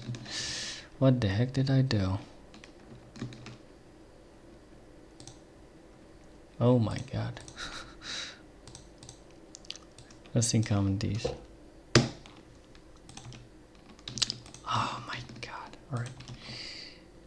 Cool.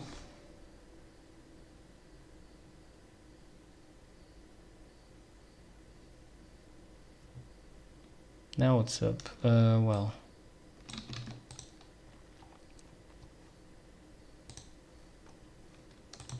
Okay, that's cool. Do we need anything else right now?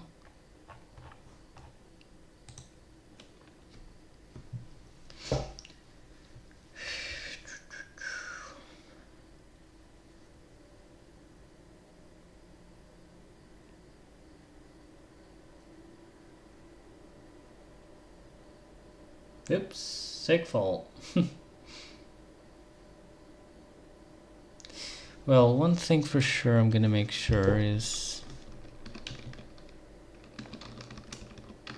command pool reset after ending the command buffer. Well, After we're done though with the command buffer,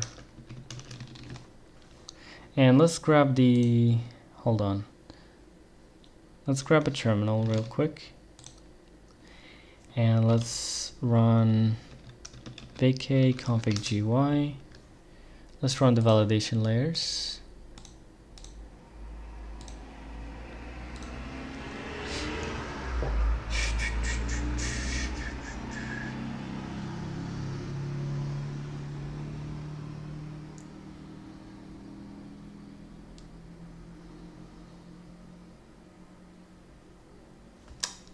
And nothing.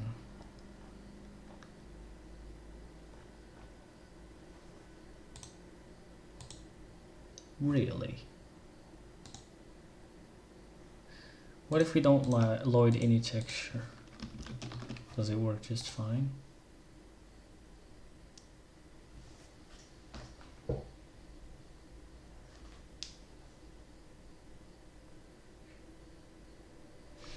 Yes, it does. So we have some problem in our loading texture here. Well, we want to destroy the initial surface though.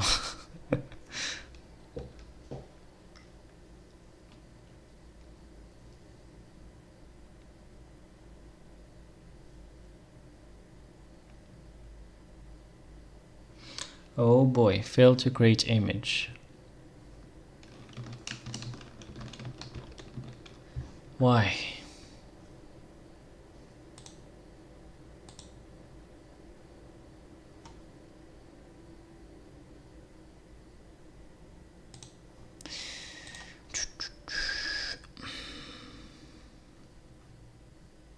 We need some VMA kind of, let's see, wait.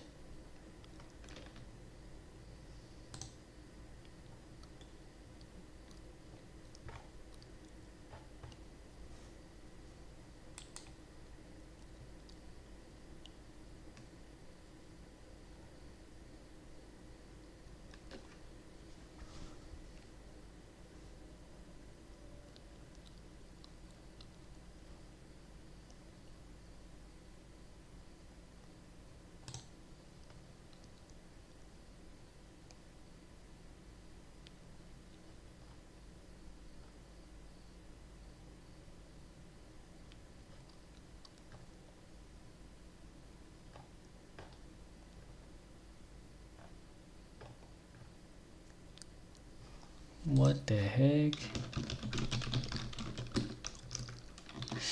Or you know what? Let's just ask ChatGPT.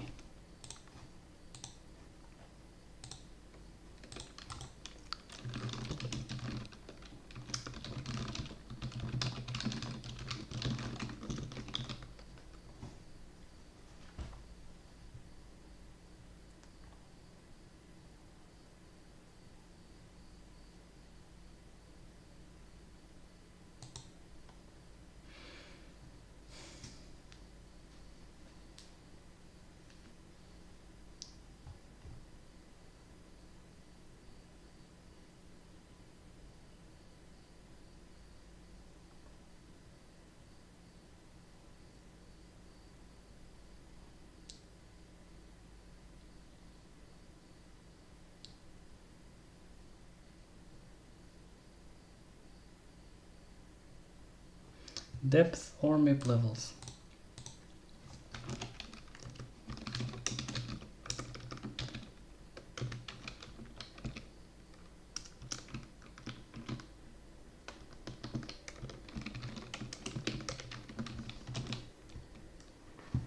How about now?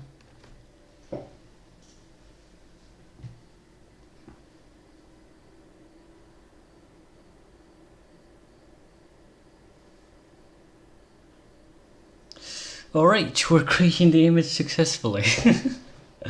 Oh my god, ChatGPT is really a lifesaver. So yeah.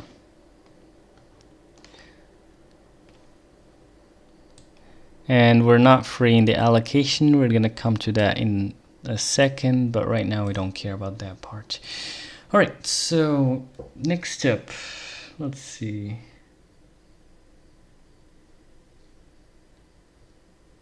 We gotta also make sure probably to set the samples right. Other than that, we're good. So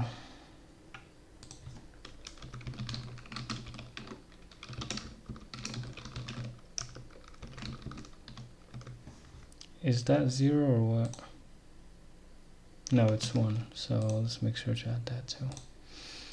Other than that, we're good, pretty much. That's lovely. Now, what we're gonna do else?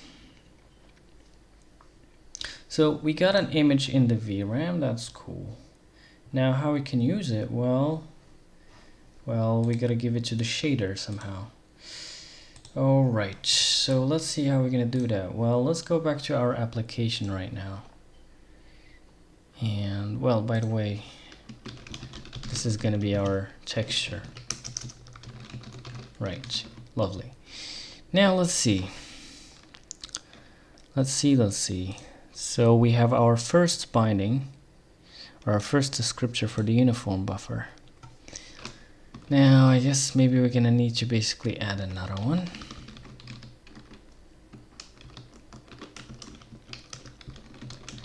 And let's see which descriptor type we have to use. E, combined image sampler, okay, perfect. Well, of course we want it in the fragment stage. And set binding 1. And I think that's it, right? That's cool. And that's basically it. Now, what's next?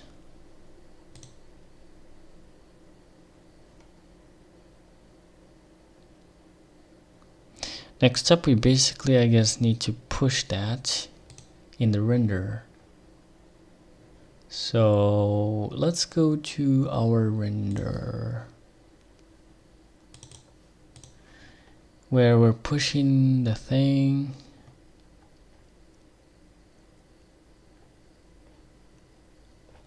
Bruh. There we go. So we're doing it here. So we have currently 1 descriptor, but of course we want more. So what we're gonna do, we're gonna make an array of descriptors.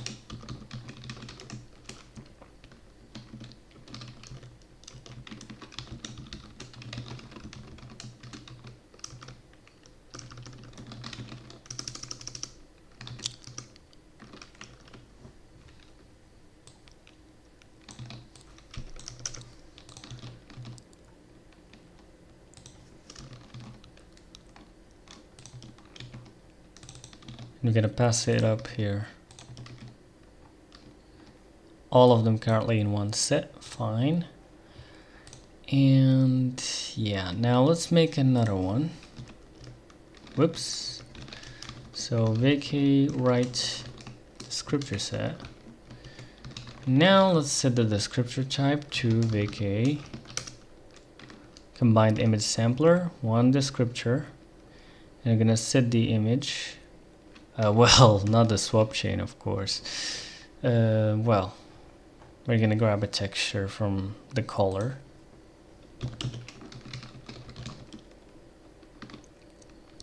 What the heck? No.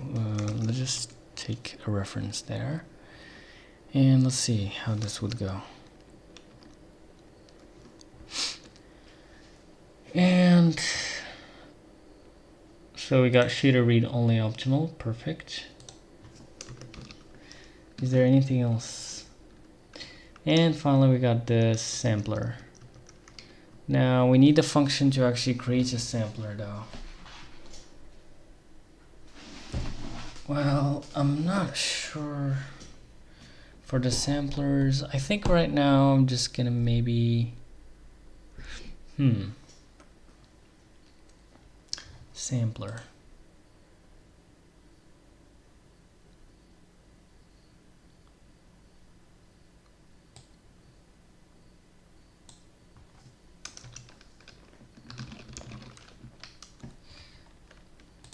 I'm gonna call this texture sampler, and I'm just gonna leave the application for now to make it. I'm gonna give it a function in the GPU to do that, and that should be it really for now. Now we're gonna add the sampler, but what the type again is? Vacay sampler. Okay, cool. So basically here we want vacay sampler.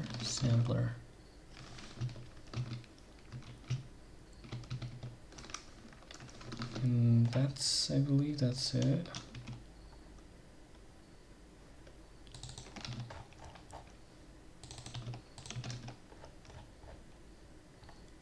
Yep, cool. Now after setting the image info, do we have anything else we want to set?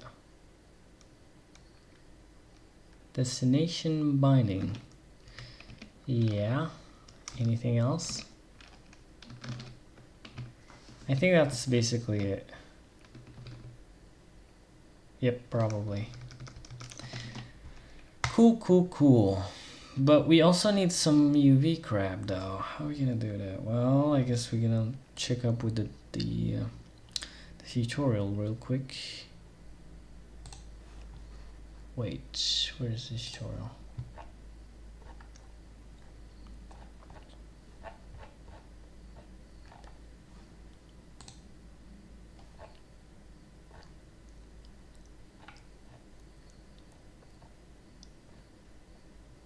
So of course we're gonna create a texture sampler at some point, and what else?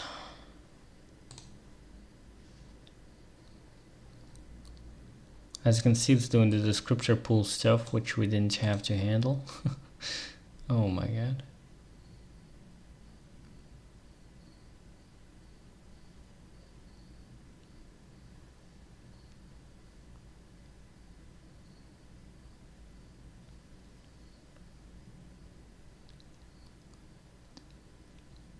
There we go, texture coordinates. All right. So right now, I'm just gonna take this vertex struct, and copy it and paste it in GPU HPP, I think. No, application, right?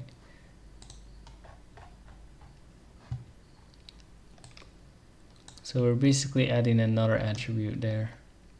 Whoops, actually no. Let's add one by one really.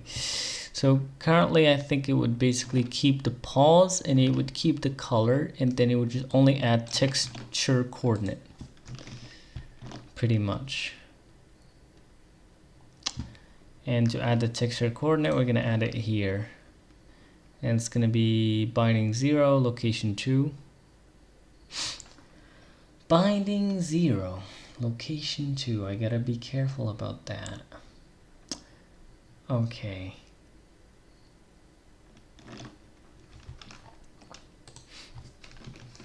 So let's add that here.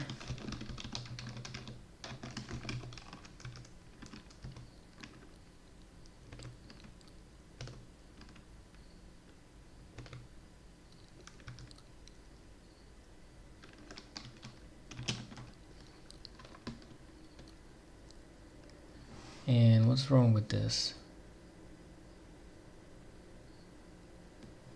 What?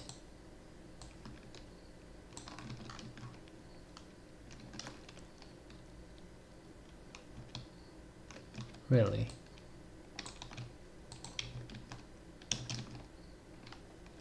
Well, this is oh. I see. This should be 3. And there we go. And that's basically it for the vertex part. Otherwise, you're gonna change, of course, the vertices to include the coordinates of the textures. Later on, we're actually gonna load this from a file, you know, from a mesh. But for now, we're good. And of course, we're gonna change the vertex shader. We're gonna basically grab the texture coordinates. So let's go to the texture shader. Sorry, the vertex shader. And after the color, we're gonna add this, and we're gonna add another ouch vertex like variable fractex scored, and we're basically just gonna set it and pass it up to the fragment. Well, actually not that one, this one. Otherwise, we're just gonna wholesale take this fragment, put it here. We're just adding this guy, fractex scored, and that's basically it.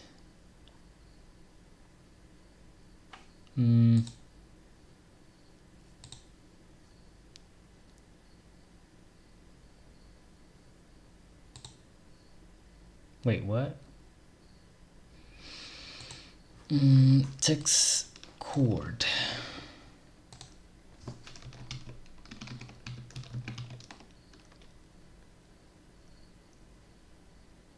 Oh, that's a uniform though.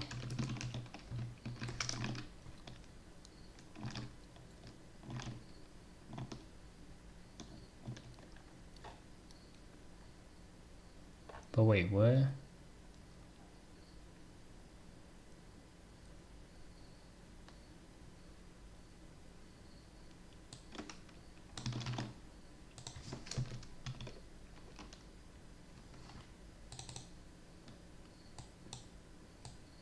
Oh yeah, that's basically how it goes. So we're basically sampling using the texture sampler. And for that to work, of course, we need to create a new function in the GPU that would create a sampler. Oh my god.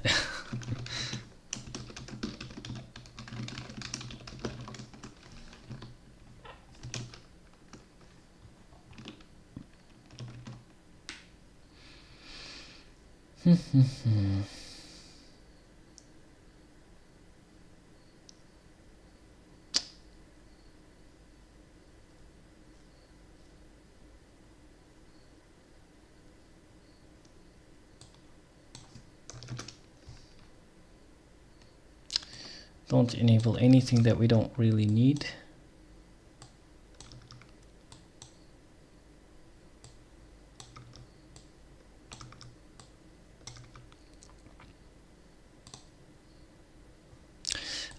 Let's check out the tutorial real quick here about that part. Sampler.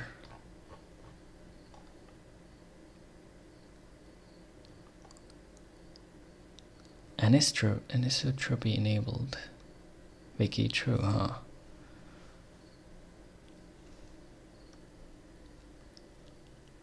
Oh, actually we should enable it, huh?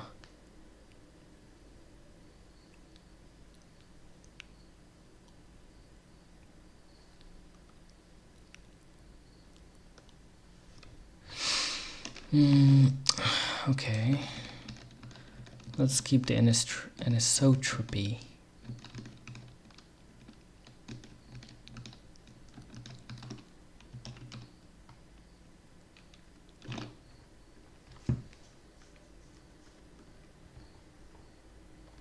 Okay, fine, that's good. Otherwise, this is false and this is false, isn't it?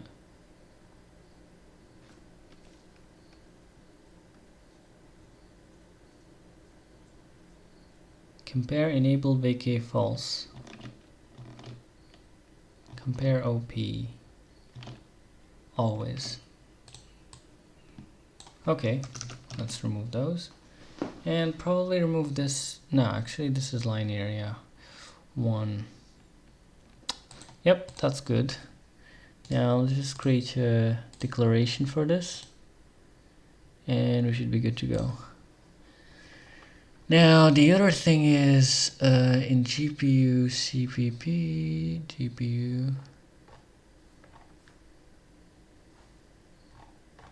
where's our render right now? Render, we did add some stuff. Yep. Let's check that out.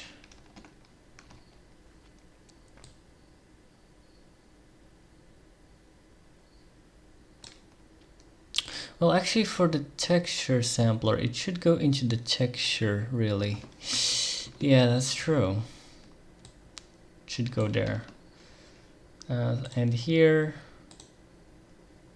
we're just gonna add this texture and we're good to go. Otherwise, in the texture thing,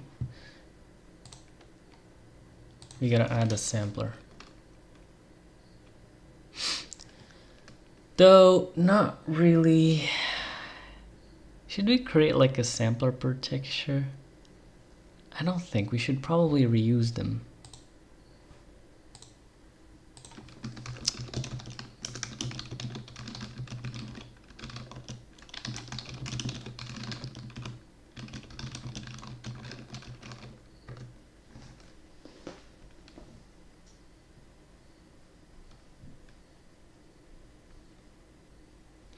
I mean, I understand that I should reuse them, but like, is it fine?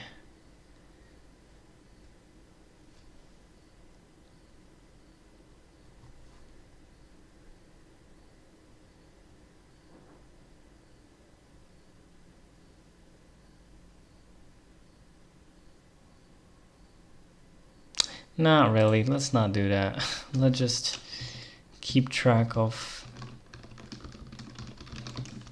one little reference to a sampler, or to simply vk sampler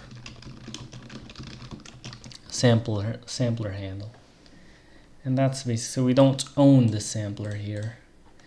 And that's too simply it. Now, other than that, when we create a texture though, we need to tell the user to give us the actual sampler they want to use for this particular texture. So vk sampler. And then here, vk sampler, and here we're just gonna like add it, really, nothing fancy. We add it to the struct. And then later on in the renderer,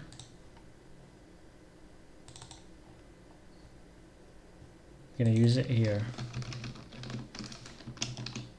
And that's basically it. Let's try to build this.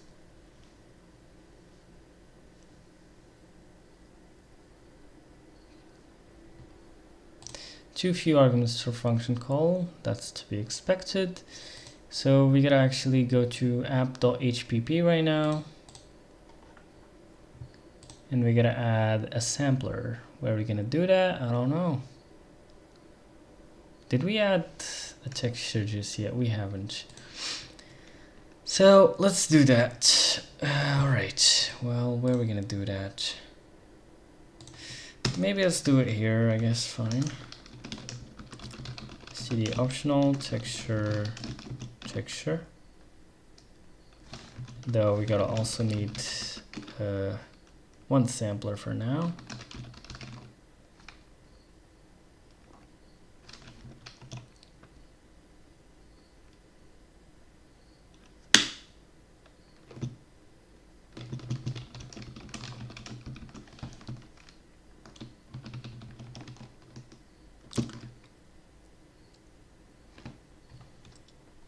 And that's essentially it. Now we're gonna go back to our init function here, and we're gonna create our sampler.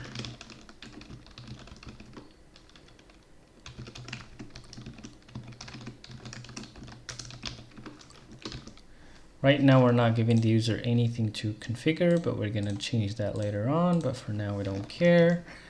So let's just give the sampler here to the texture and we're good to go. Now let's try to actually build this.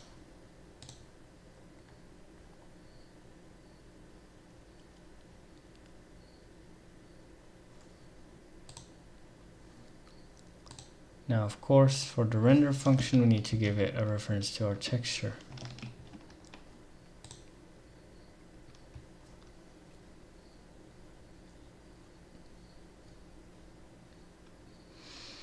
Though I gotta verify my binding stuff though, but yeah. So anisotropy enable is vacate true, but the sampler anisotropy feature is not enabled. Yeah, I freaking knew that. Right now I don't want to bother with like extra features. So what I'm gonna do, gonna go back to my GPU, I believe, gpu.cpp. Let's check out the anisotropy crap. Let's remove it. Thank you. I guess let's remove this crap too.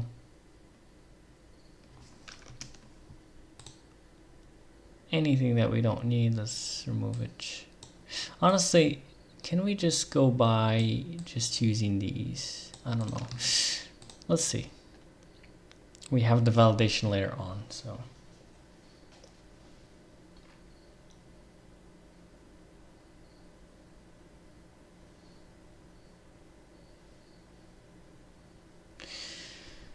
Interesting.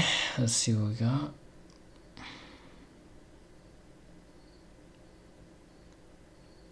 So we're trying to use a texture that doesn't exist, huh? Let's go back to our app and let's see what's up. Well, yeah. All right, so.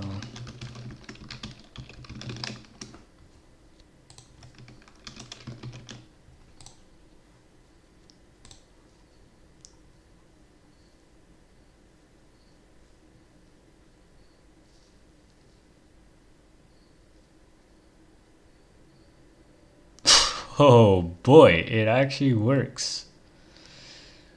Okay, lovely. All right. Okay, crazy, man. All right, so where we go from here?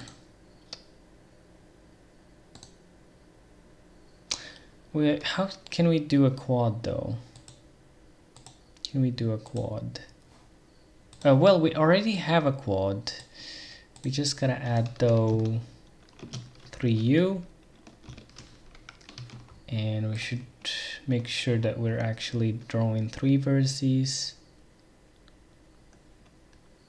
Sorry, 4 indices. Let's check it out.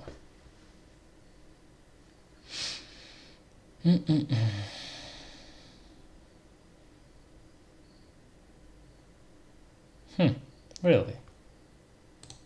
That's weird.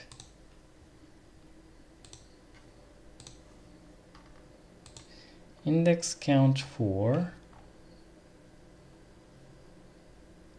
Well, actually we should have like no, that doesn't work that way. Like this, yeah. We have 2 triangles. And so 6 vertices, or 6 indices, but 4 vertices.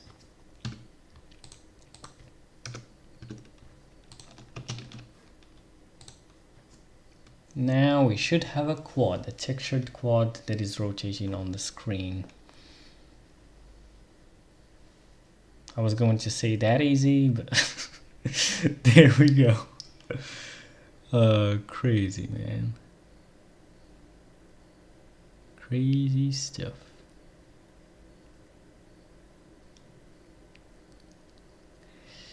Oh boy. There's a lot of code to actually clean up right now.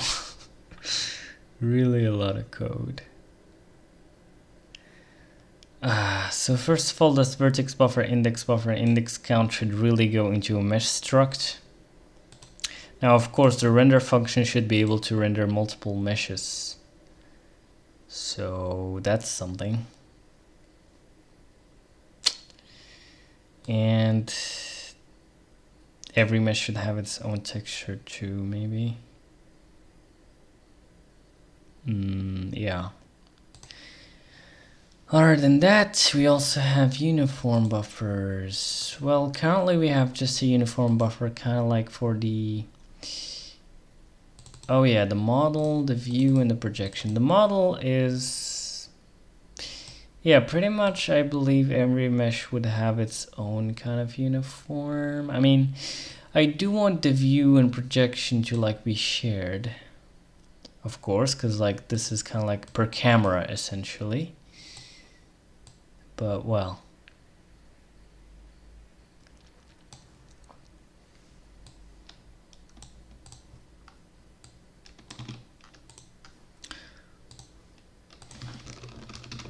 Should I have this uniform per object, per mesh instance?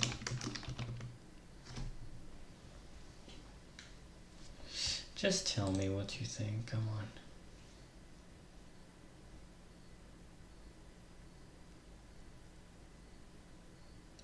I know, but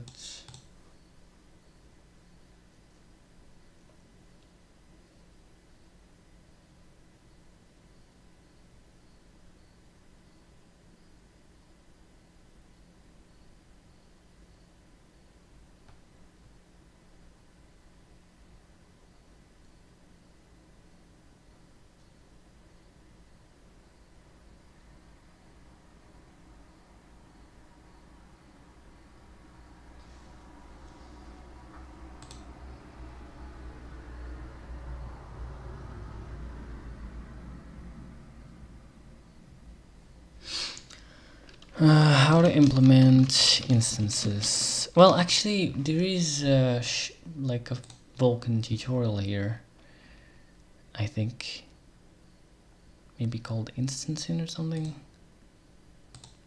No? Really?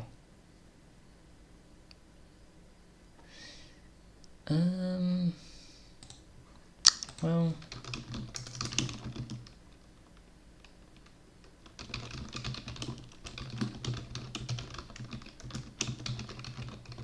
currently I have one uniform buffer that I have that object.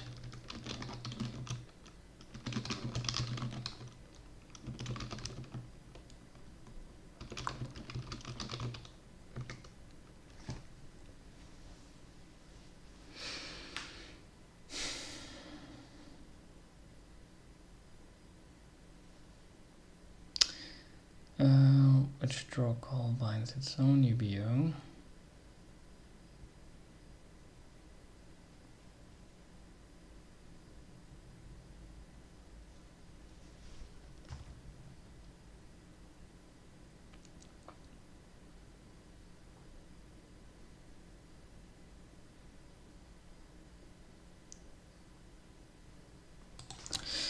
Is per instance buffer a uniform buffer?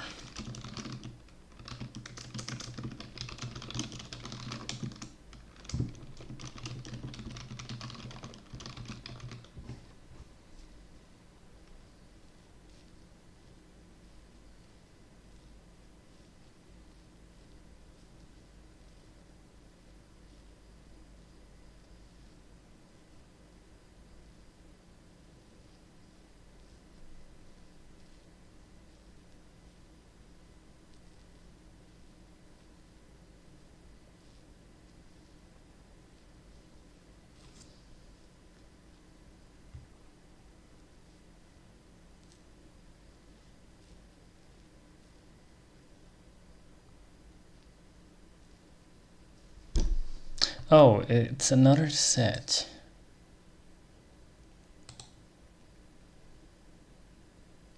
Another descriptor set.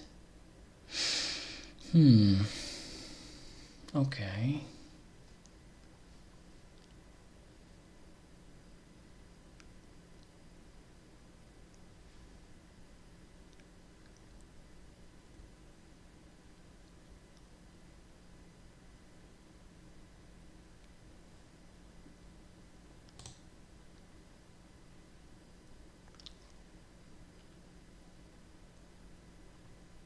Now the problem with instancing, it's pretty like optimized.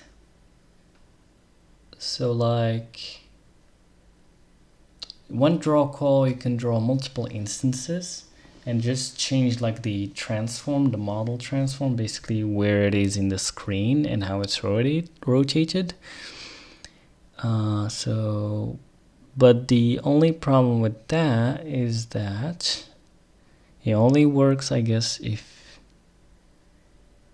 you if all the instances have the same texture, of course. Hmm.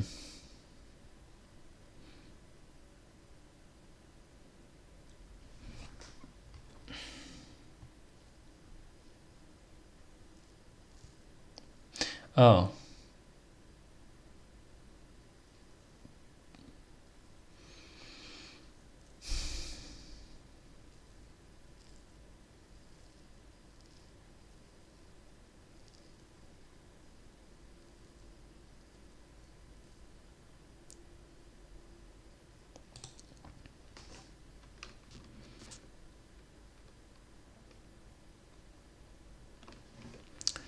Right.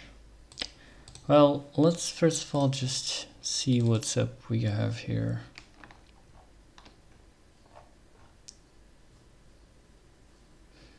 So as you can see, we're creating a sampler, loading a texture. We change this to quad instead of a triangle. So as you can see here, we have two triangles. And then we have a combined image sampler. And then we render. Here we got a sampler and a texture.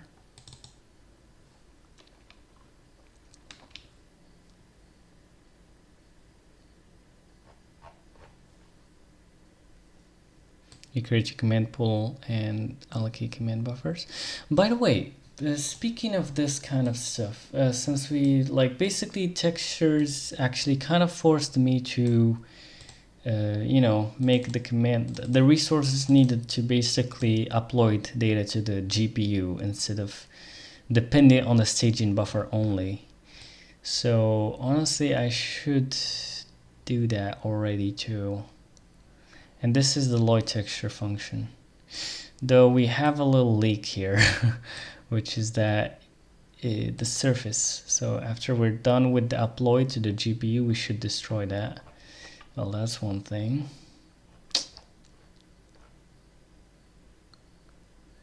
Yeah.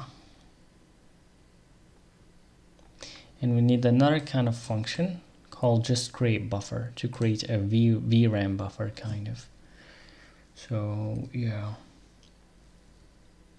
Actually, let's do that first now. So, because currently our vertex and index buffer aren't really in the VRAM, they're just in system memory. But they're visible to the GPU basically. So it's not like the fastest way to go about it. On the other hand, our texture, we didn't even have another option really. We just should actually upload it to the GPU. I mean, there is a new extension called host image, and I'm not sure if I even have it really. But honestly, no need for that. That would be only useful if you're gonna, maybe upload a lot of textures, maybe for editors and stuff frequently, and you're probably gonna take some performance hits, so we didn't do that anyways. Yeah, I do have it. VKXT host image copy, but I don't know. Either way. Right now, what we're gonna do. So kind of you basically, instead of having an intermediate staging buffer, you basically stream the image straight into the GPU VRAM. But anyways, what we're gonna do now, let's go to our GPU CPP function and let's see what we got. So here we got a staging buffer, perfect. And we got a create image. So here's the deal. So basically we're gonna copy this, paste, and this is gonna be just a buffer, regular buffer. By the way, one thing I may have, usage.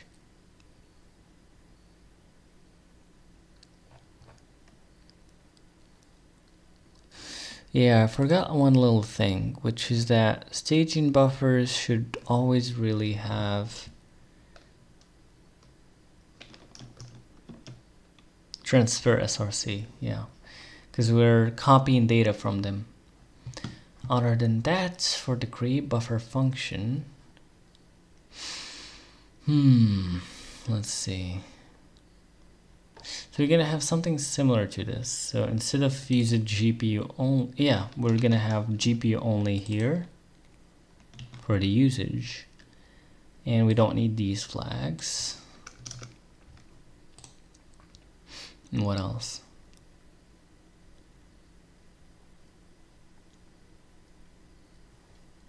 We don't need any mem copies here. And we don't have any data.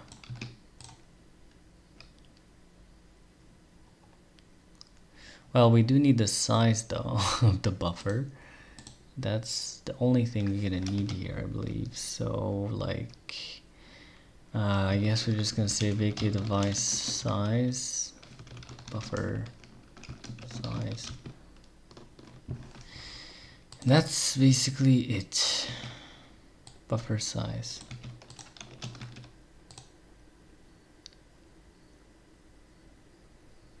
I think that's it, right? Create buffer, create staging buffer. Now we could kind of like make one function here really and reuse it here in staging buffer, honestly. Should we do that? I mean, honestly, why not? I guess. Vacate buffer.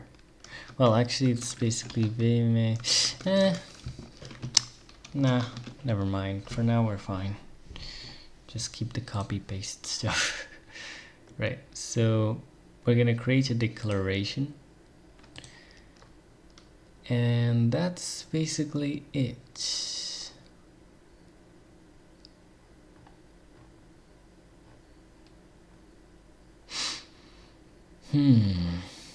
Though I think I'm gonna have like another function called Lloyd buffer, kind of like Lloyd texture, that basically creates the staging buffer for you, a temporary one. Now, generally you would like to reuse one staging buffer for several of them, but just to keep things very simple, this is how we're gonna do it. So yeah, Lloyd buffer. Now for Lloyding buffer, well, we're actually gonna have the same thing as the staging buffer here, I believe. And right here we're gonna create a temporary staging buffer. But wait, what the heck? Why can I do this? Well, this should be part of the GPU, of course.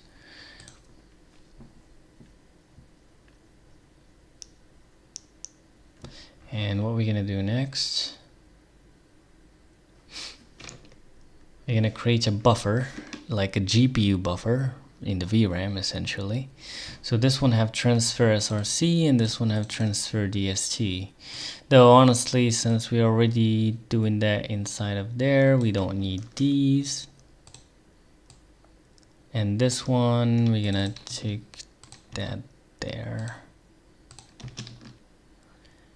And yeah, that's basically it. Both would have the same buffer usage flags or the other stuff. Otherwise, what else? Yeah, right now we're gonna do that kind of same job as we've done for the texture, essentially. But yeah.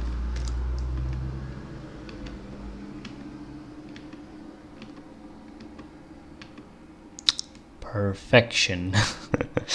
And we're gonna return the buffer. The staging buffer would automatically get destroyed.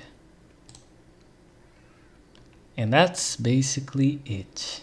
Though we should really make a little helper for one-shot command buffer like this. But other than that, this should be fine, I guess. Now let's just basically, well, of course, let's do this, and yeah, I think now let's just basically create a declaration, can we?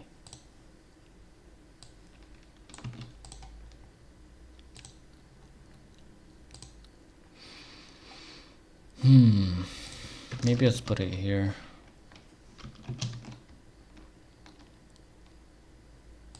And that's basically it. Now we could use our Lloyd buffer, which would do that. Alright, cool. Let's go back to our application right now, and we're not gonna change much really. Let's see, app cpp, where we're creating the buffer. Sorry, staging buffer, yeah. So now instead of using this raw staging buffer stuff, we're gonna actually just use Lloyd buffer, which would load the data into the VRAM, which is gonna be slower to do at first, because well, you're gonna create a new staging buffer and then like copy the data to it, then create another buffer inside of VRAM, then launch a command buffer to the GPU, which basically copies the data inside of the GPU, like from the staging buffer to the VRAM and so on. But it's gonna be faster to access, and we're gonna free the memory that we have in the system, in the RAM, the regular RAM, right? So because this would use the VRAM instead. And yeah, that's basically it, I think. Right, yeah. That should be it, I believe. This should be better. Now, let's remove this extra qualification. Other than that, we're good.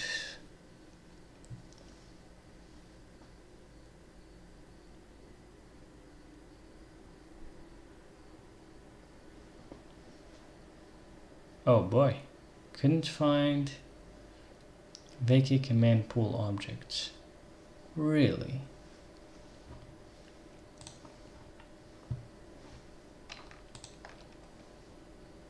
Why?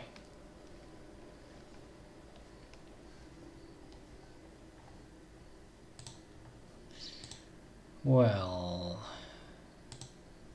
that's interesting. Let's see.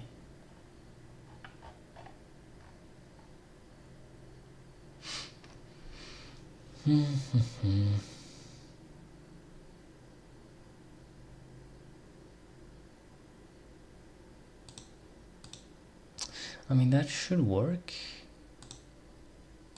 That's weird.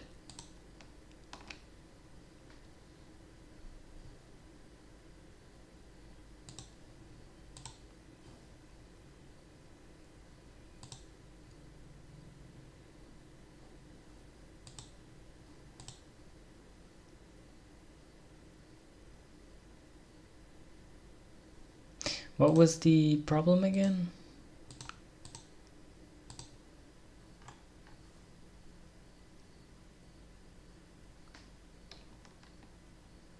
Begin command buffer.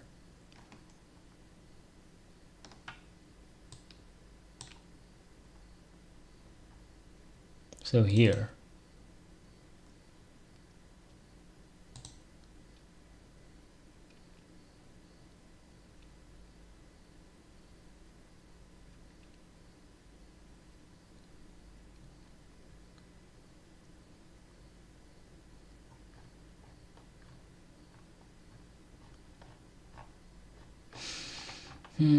That's weird.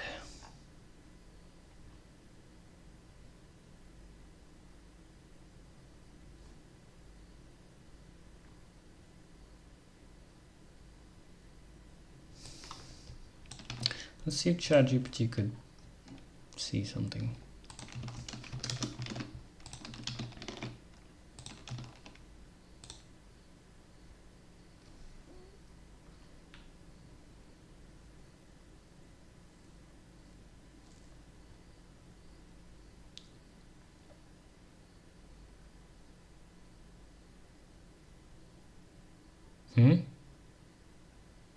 But we're submitting it and waiting. What the heck?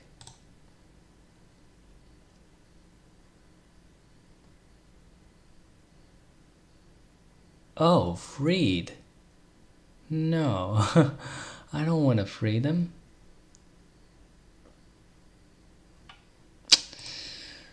I think I know what's up.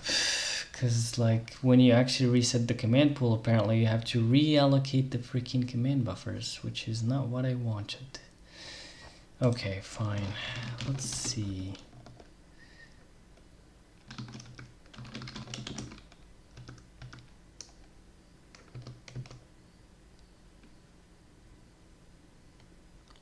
Whoa, G Gearing, you still here? Let's see what we got.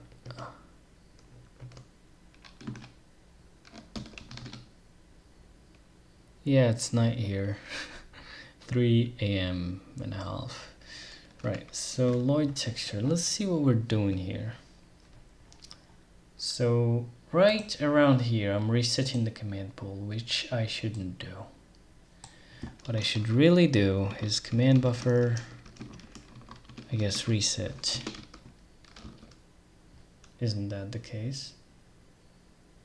Yep. And I think that's basically what should happen really. Other than that, let's see the Lloyd buffer. Instead of command pool, command buffer please.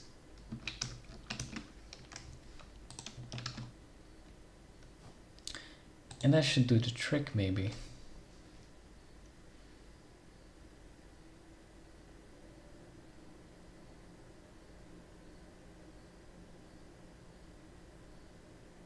And that works.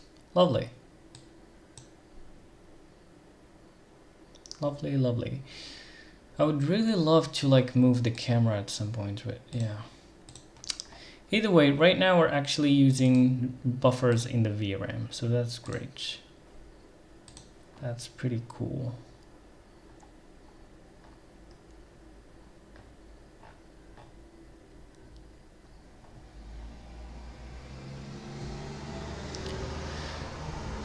We could honestly use buffer device address and we don't even have to like specify these weird offsets and so on. Should we try that? I don't know, man. Honestly, at this point, I think I'm kind of tired. So let's see if there's anything else to refactor, and then we're just gonna end the stream for now. So anything else?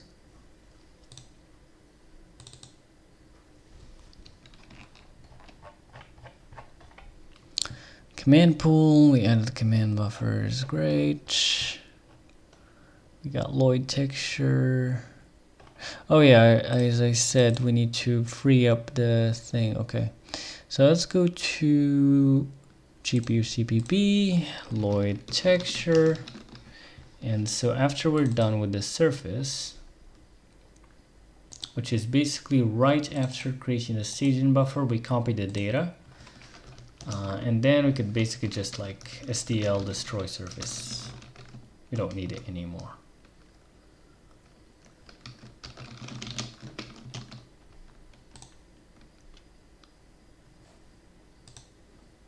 Right?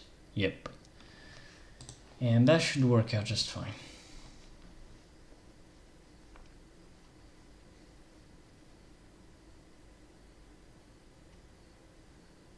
Since at this point when we created, what the heck? Why? Really?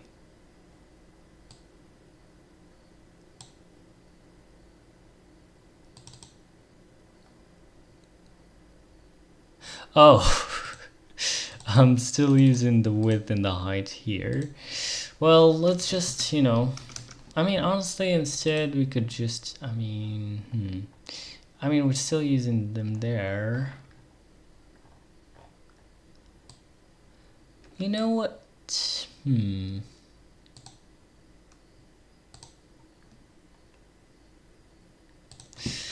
Let's just save the width and the height. Okay. And after that, let's just use that.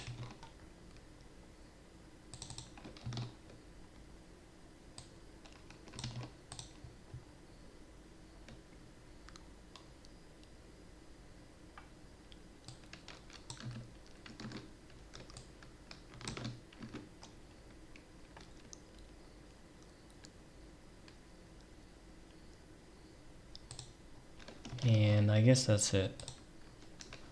So now this should work.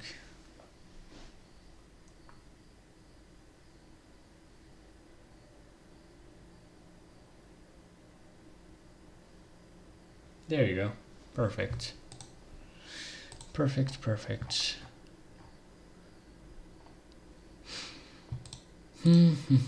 Now, this pipeline barrier, we already kind of made something for it before, but I believe I made it in the frame resources, right? In the renderer, which I can't reuse, apparently, right? Yes, I did. So I should really move this stuff into, honestly, the GPU instead.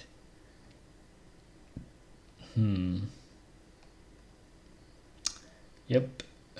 So how are we gonna do this?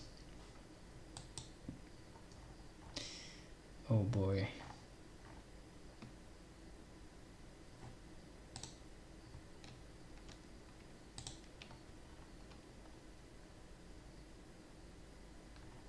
So we're gonna basically need to take this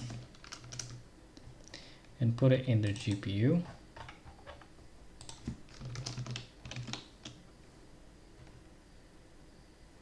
Go back, remove this from here, and put it in the GPU. Where's the GPU?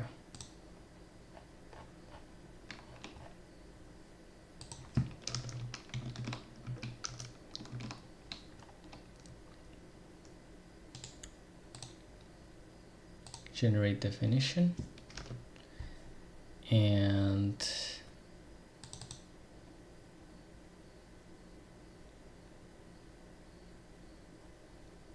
let's go to render CPP. Let's take all of these, put them in GPU CPP.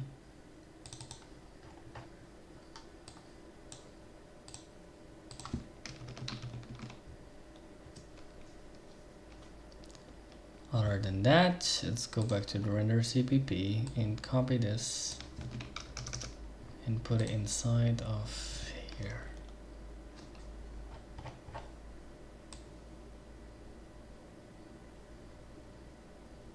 Here we go.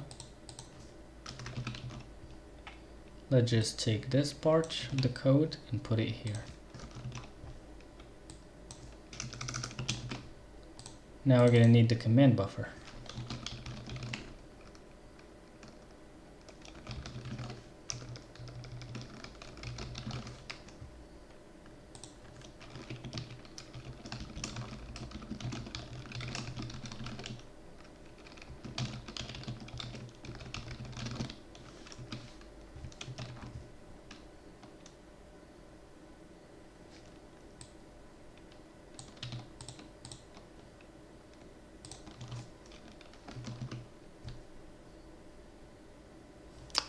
Now that we're done, let's fix up the render right now.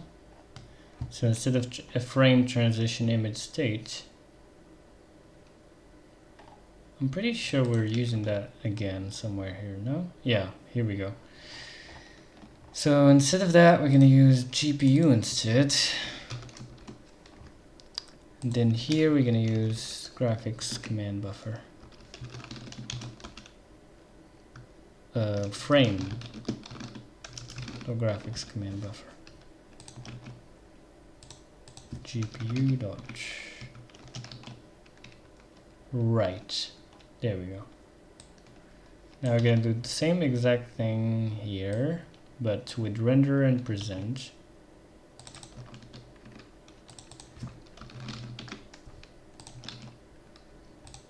And that should fix it up, that part. But right now we have the transition image helper in the GPU, which we can reuse in other places, like in our create texture thing. So right now, look at what we can do. We can go to gpu.cpp. Where is it? Here we go. All right, cool. Let's see what we got. So let's see where I'm using pipeline barrier again. As you can see, I'm using it here. So this whole thing go away. And we could just say transition image state command buffer. And let's see what we got here.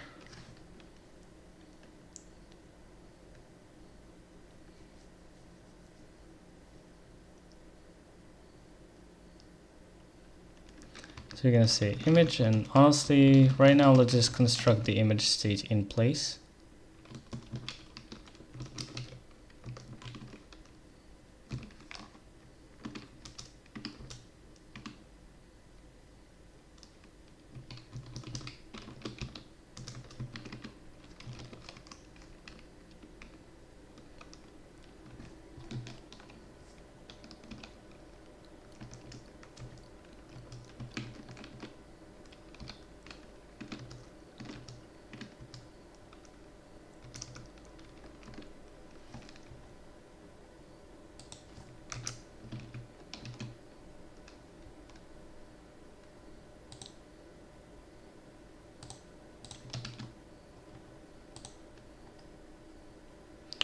And is that right?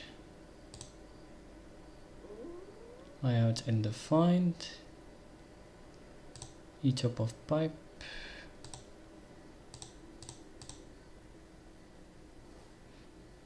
I think that should be good to go. Let's see.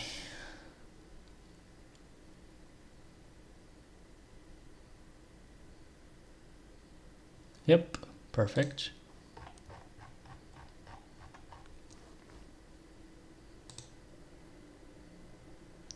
What's up with this? It requires transfer.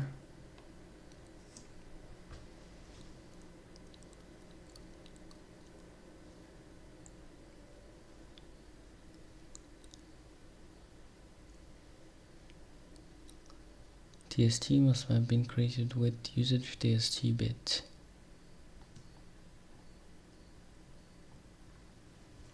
Well, it definitely is, but why it wouldn't? Let's see, create buffer. Oh.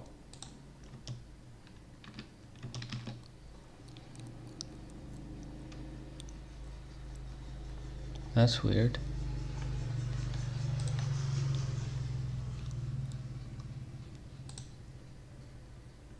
And staging buffer is making it transfer SRC, which is good. Other than that, let's also refactor the other transition image thing. Where is it? Here we go. Now we don't need any of this code. Perfect. Way better. Now let's comment this out.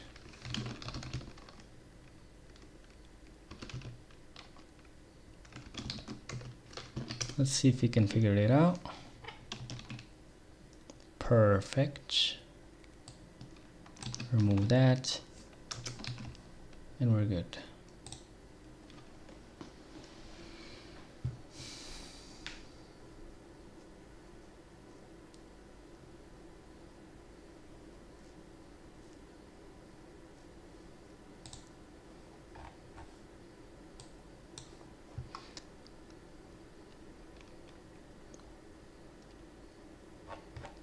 Honestly, this one doesn't really matter that much.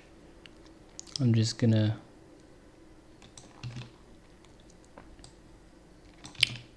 suppress it. Mute message view IDs. And there we go. Perfect. Other than that, how about the texture stuff? Where is it even?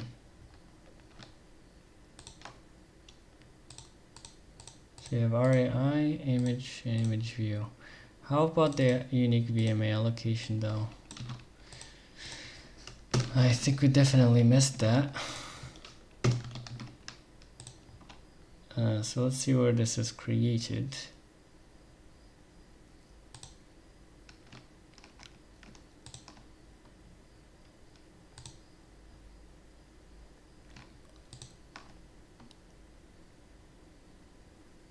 Yeah, here, I think, right?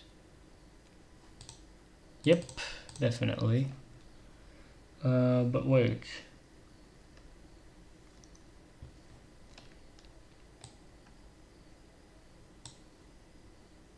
Yeah, let's go ahead and do this. This is gonna become a texture.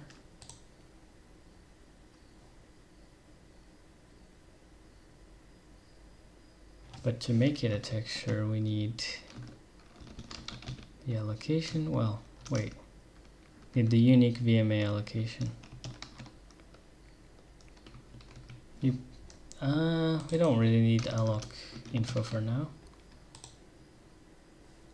Other than that, we actually need the sampler though, I believe.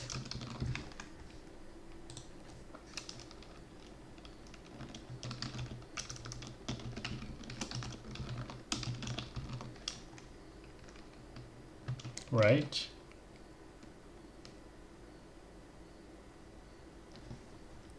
Or isn't it?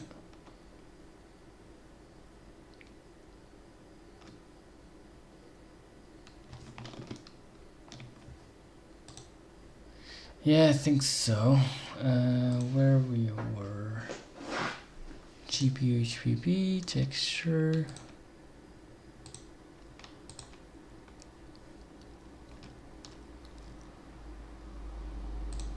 So where this is being used exactly?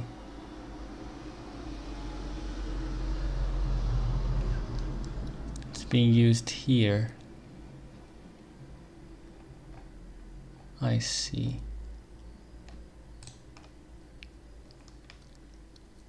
So they should really return texture instead.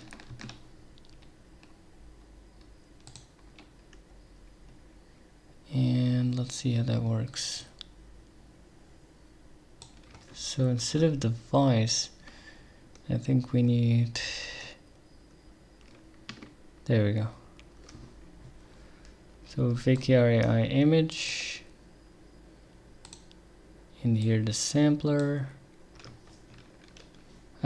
No need for alloc info, but we do need the image view though.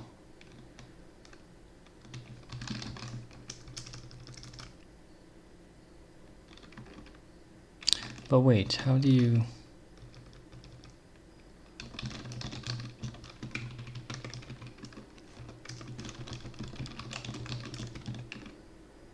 Whoops. Create image view, there we go. Add a CD move.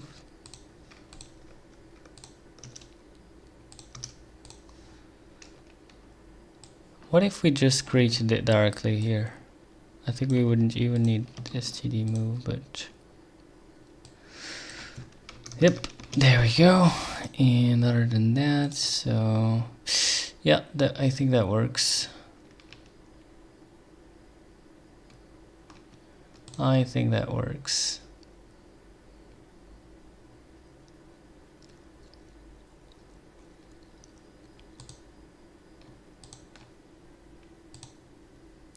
Now let's see where this is being used.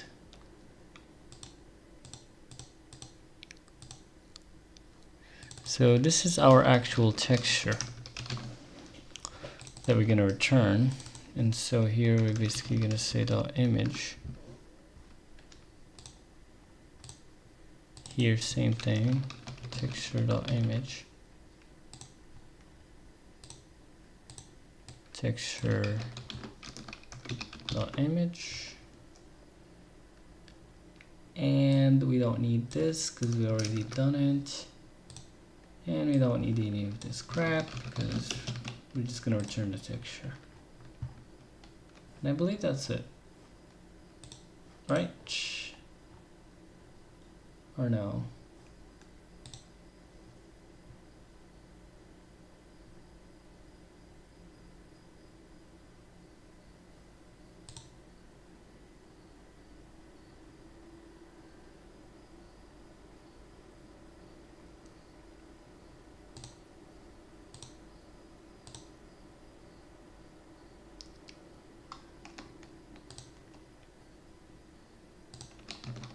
Well, where we're using the create image function again. Here we go. Now here we're gonna pass in the sampler. And boom.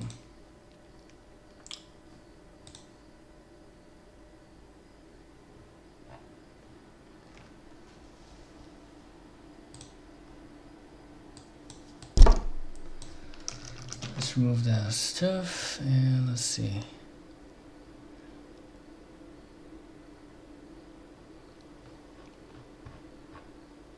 And if this works, now I think we're kind of done. There we go. Perfect. Now if we close this, all our locations are freed. Perfection. Perfection. Maybe another little thing we could do is we could group this vertex buffer and index count and texture. And actually texture, should we really?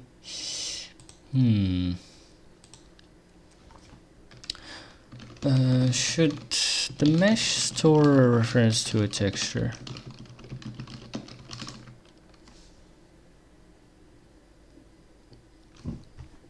Just tell me whatever the heck you have.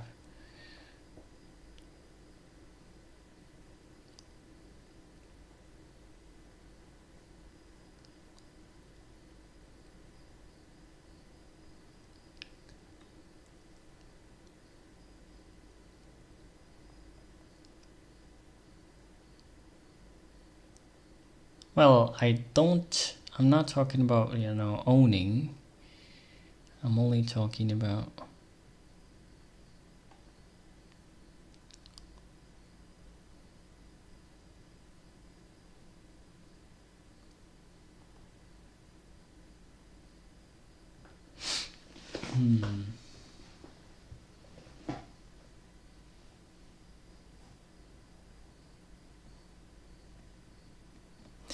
Yeah, alright, cool, fine, let's do that. So it would only store this stuff, right? So let's go to our GPU here. And we would have like a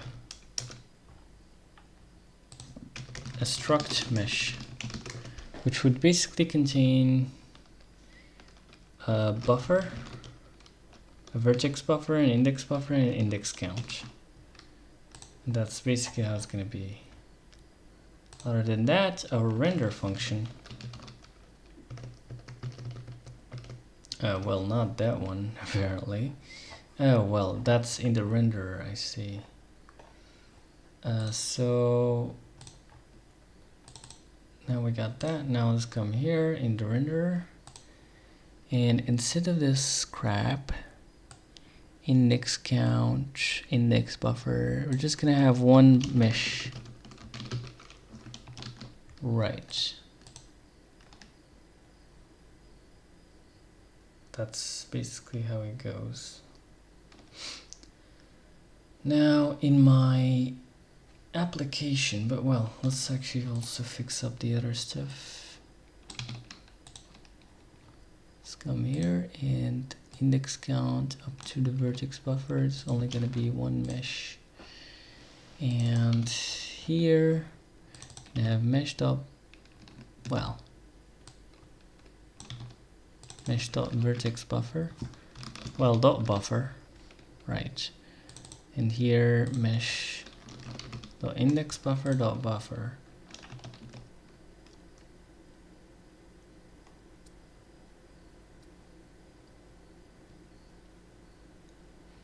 And finally mesh dot index count. Hey, I'm completely new to C++. What are you coding? I'm coding a game engine from scratch using Vulkan, pretty much. And welcome to the live stream, Arthur.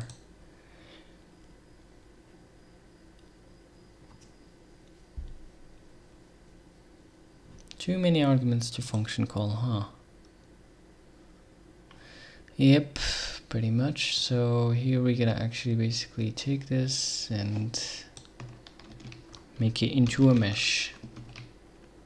So our mesh would be Thank you so much. Alright, let's see what we got here. Well, actually, instead of this business, what we really should have is inside of application.hpp.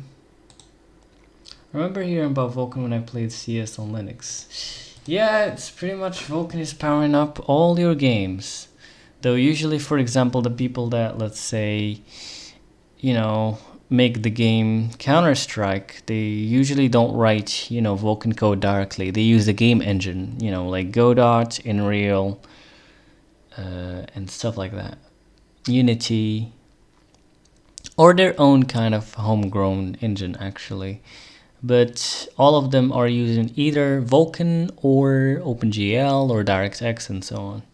So right here, I'm not using a game engine. I'm just like writing Vulkan code directly. I'm talking to the GPU directly. I'm controlling every single bit, basically. From start to finish. Like basically, let's say you want to load like an image into the game. I need to basically, you know, load it from disk, create a buffer like where I could basically copy the texture to it, and then I copy it to the VRAM. I upload it to the GPU VRAM, video memory. Then I need to tell the GPU some like exactly how to do all that crap basically. And yeah, that's basically the thing, what's going on here. Right, so I'm basically making my own engine. So I have here my assets. I have my engine folder, my projects, my engine projects, and here I have my little test application. Right, so this is my application code. Nothing crazy, but like a lot of the crazy Vulkan stuff is in my engine. I have a GPU class, a renderer class, a swap chain class, a window class, etc.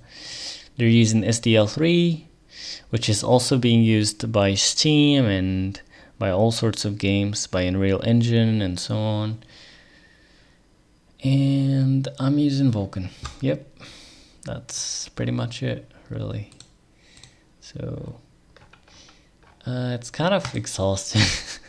There's just a lot of code to write. Like for a triangle, I needed like around, I don't know, 700 lines of code, but like after a triangle, it's kind of gets easier. So like the thing is, the things would get easier and easier as I, you know, develop my abstraction.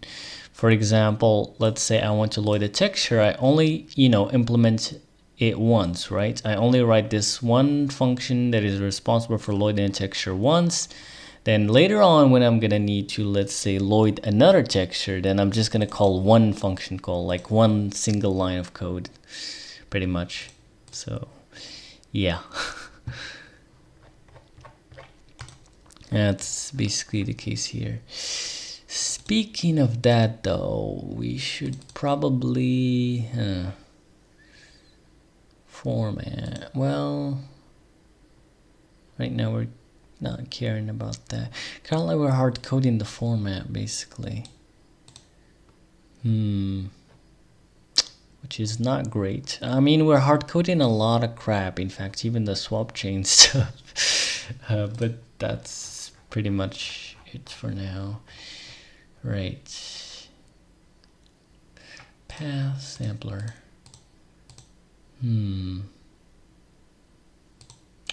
Anyways, where we were, let's see. Yeah, we were in the mesh stuff. Let's see where. So basically app HPP. Now instead of the vertex buffer and index buffer here, we want only one STD optional mesh. And that's basically it for that. Now let's go to our app.cpp.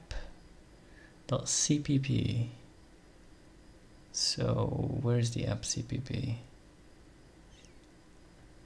Here we go.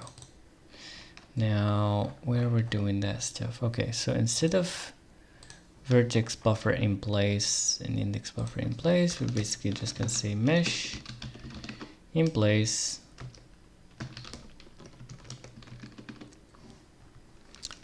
And we're gonna basically load this buffer.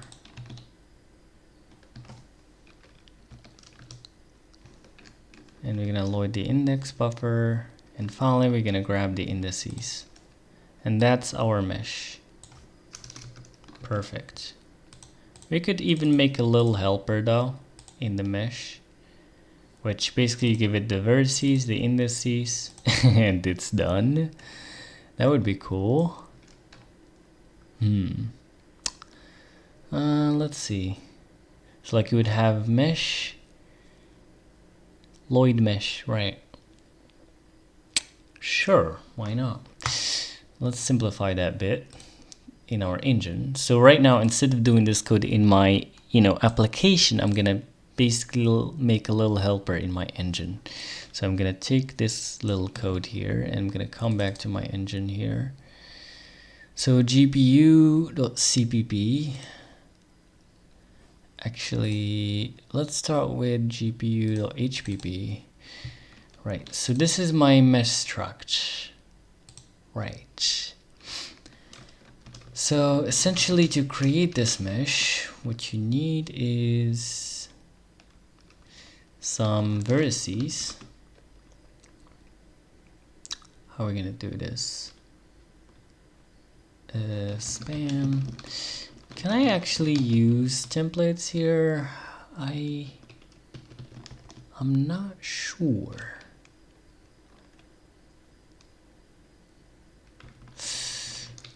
Let's see.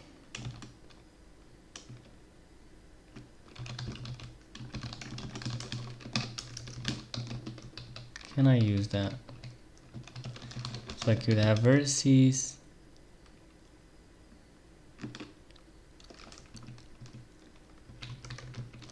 Let me see what I'm doing here essentially.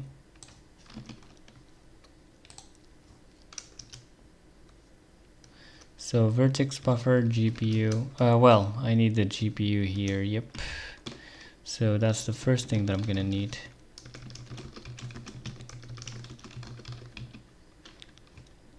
Here, let's load this stuff. Perfect. Sure, featured clips. Welcome to live stream. Hey, I'm currently using VS Code. Would you recommend me to use C-Line for CMake projects? My OS is Ubuntu. Like 100%. Like C-Line, C-Line, C-Line. Like, just trust me, bro. Member access into complete type. Oh boy. I see.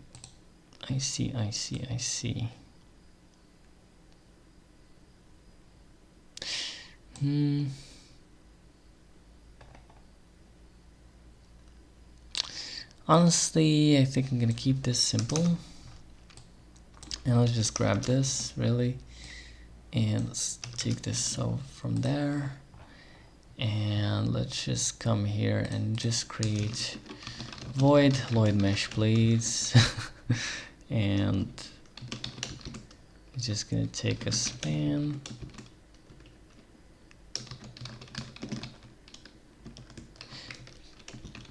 Template, well, type name, vertex, vertices,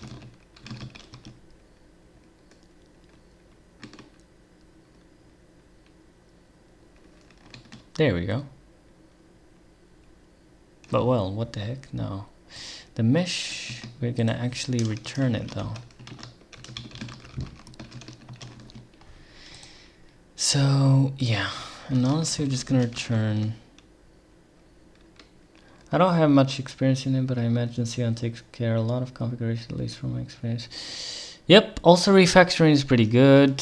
A lot of other stuff to debugging and so on. I mean, I would rank them like this. So the first one is C-Line, obviously. The second one is Qt Creator. It's snappier than C-Line. I mean, it's made in C++. So it's way faster, snappier. But of course, not as good as, C-Line feature set and so on. That's the second, so Qt Creator. The third is NeoVim, of course using, I mean, you could configure it yourself, but I'd just recommend LazyVim instead if you want to go that path, which basically comes in with prepackaged with plugins and so on, which is great. Though you still have to even configure that for CMake stuff and so on. Other than that, that's the third one. The fourth would be VS Code with ClangD extension. If you want to use VS Code, then at least install ClangD. And though you need to fiddle up with some configuration of VS Code to make it work as you need to, it really sucks that way, but it works. And the fifth and the final one that at least know is Visual Studio. Like it's the last one you want to use pretty much is Visual Studio. I really have so much bad experience with its IntelliSense, especially the debugging of Visual Studio is pretty good though. It's like first class. If it was just about debugging, I would go with Visual Studio, but anything else for C++, oh my god, no way. No way. Anyways,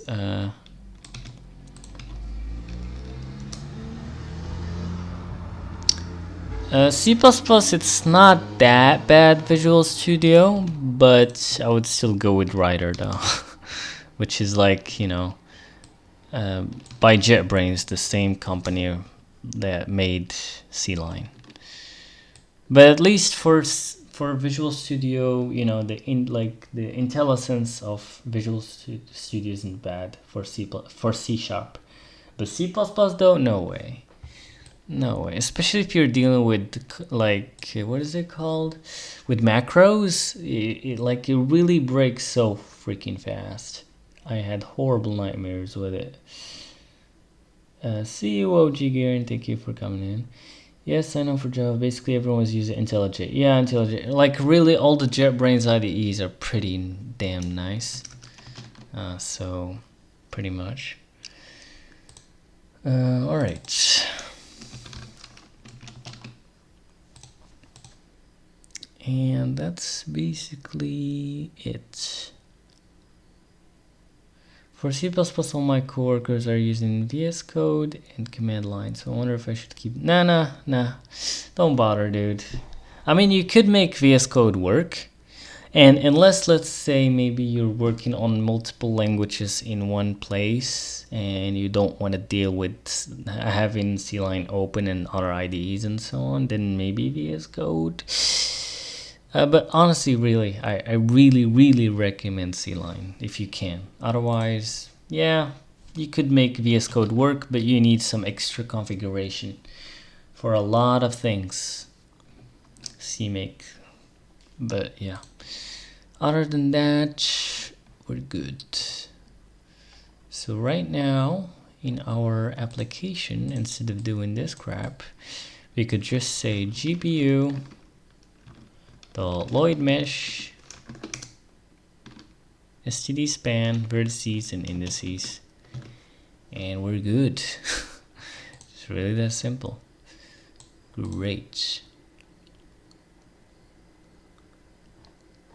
So like you see all of that GPU code, like all that code in the, so here in the application you just say Lloyd mesh and you're done. You Lloyd the whole freaking mesh.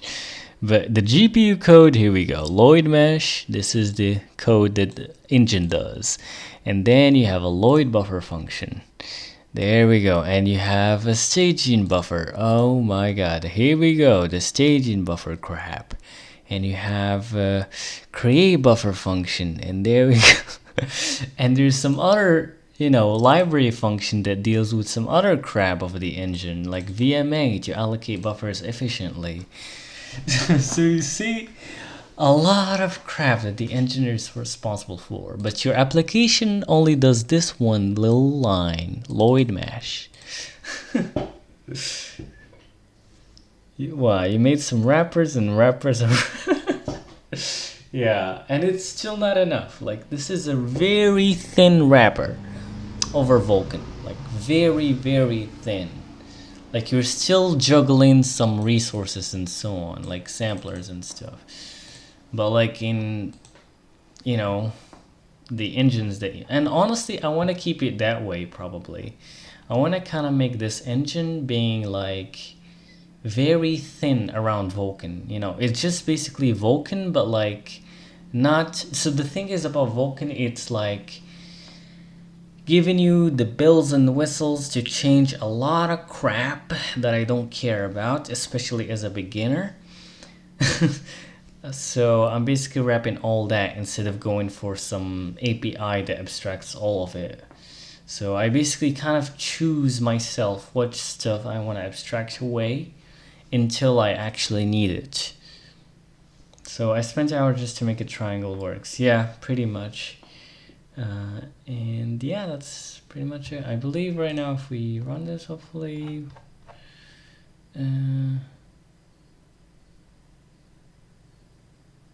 this should be a mesh.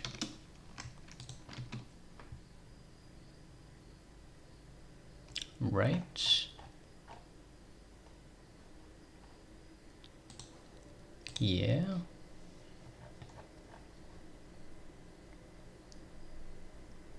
Oh yeah, like this.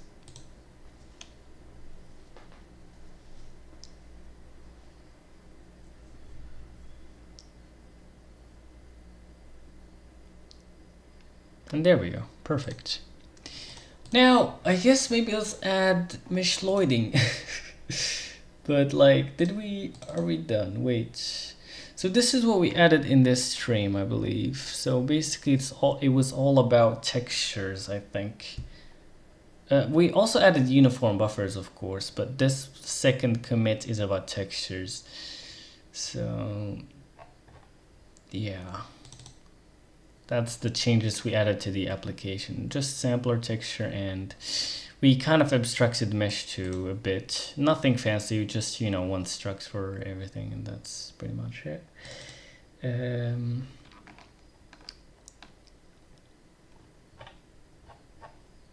We basically moved the image state stuff to the GPU instead of the renderer, so we could reuse it for other stuff.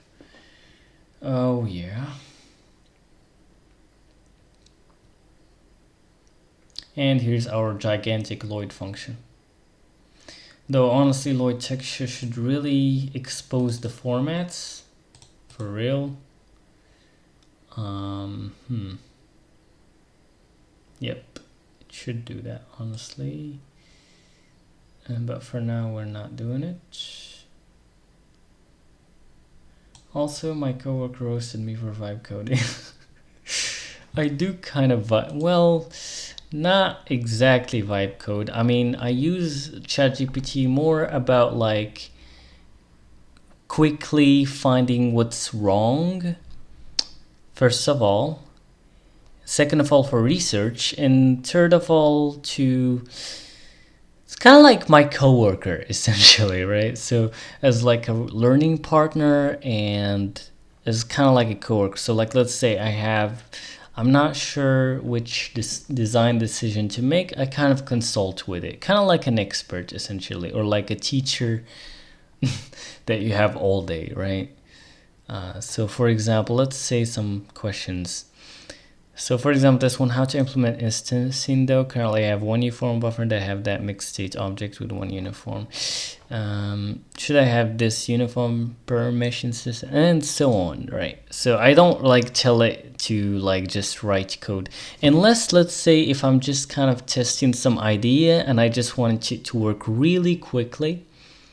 And yeah, going to sleep right now. Thanks for sharing creation with the world. Goodbye, Arthur. Good night. Thank you so much for coming in. Maybe see you tomorrow. We're gonna stream again. I see that is a great way to use it. Yeah, pretty much.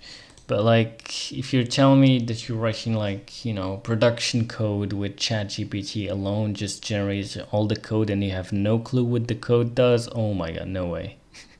But like, let's say if you're just testing out some idea and you just want to generate some code quickly to make it work, or you're just making it as a partner, then fine. Other than that, yeah.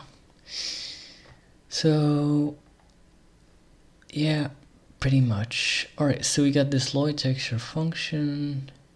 Should I expose the format? I should probably do that, yeah. God damn. Alright. Yeah, exposing GPT raw in my brain, so I stopped doing that. I also have Copilot just generating boilerplate code, you know, and just making sure it's generated correctly, and that's pretty much it. So you got the texture, Lloyd buffer, Lloyd texture, create sampler.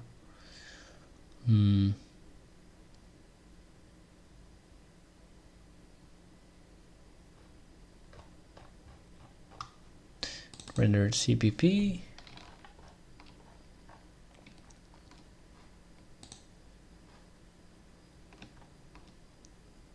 So we added another descriptor here.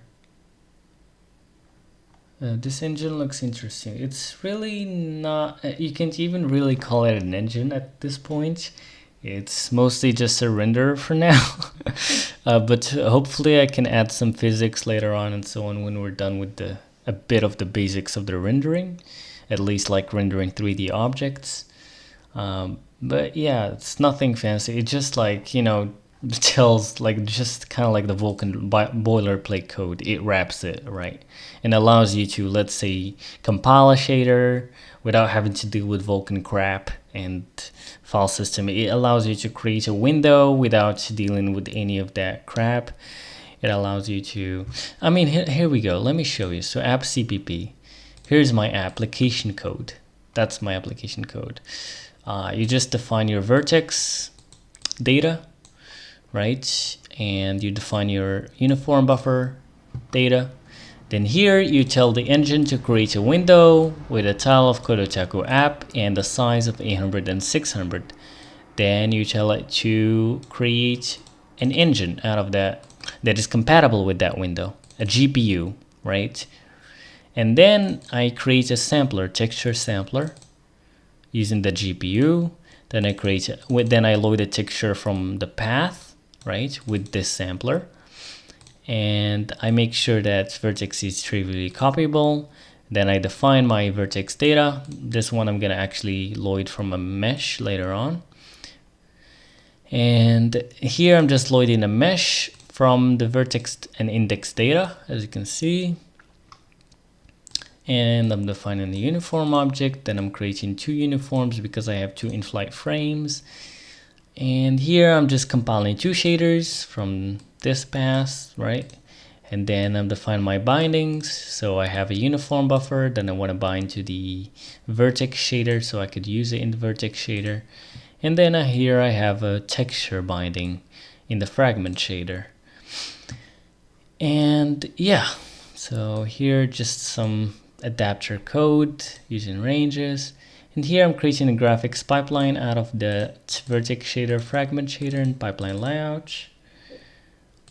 And yeah, a lot of this would also get abstracted later on, but right now we're going step by step. And after you're done with all this crap, we just basically show the window. And of course we create the renderer too. So also the nice thing is that my code is a bit modular. So what you could do, you could create multiple windows and create multiple renderers, but of course using the same GPU, and you get to load two of these, right? I mean, maybe I could show you. Actually, should we try multi-window rendering and see if it works with my current design? I wonder. That would be interesting. I mean, fine. Sure, let's try that. Let's see if that would work even. I'm not sure. I mean, I made my code in a way that is very modular. Like, cause I have a renderer that is basically, Let's see, why not? Let's try if this would work out of the gate. So app.hpp.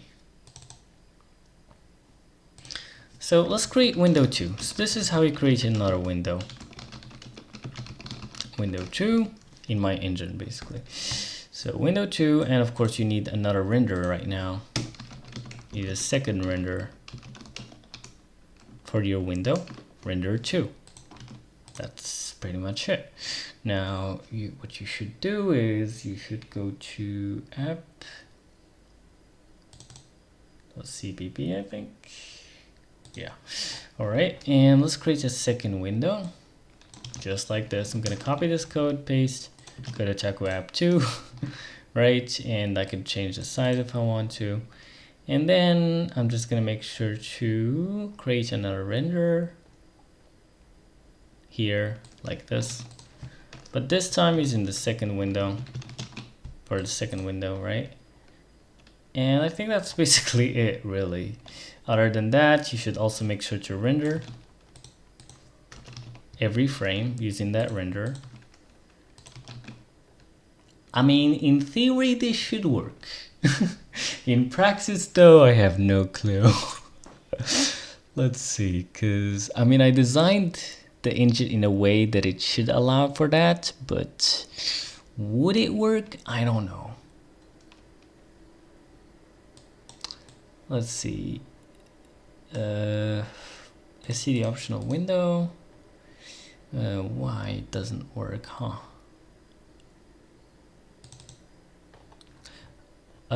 Well, actually, I think I know why, because, well, I gotta make sure that this is the correct window that I'm initializing. And now let's see. In theory, it should work. In practice, I guess we'll find out now. Again, let me fix up a little thing once again. Render 2.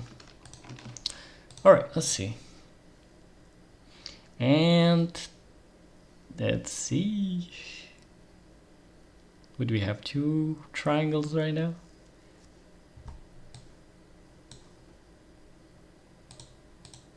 Huh. Really? Oh, well, I forgot one thing. I need to show it. I mean, at least it didn't crash, so that's a good sign.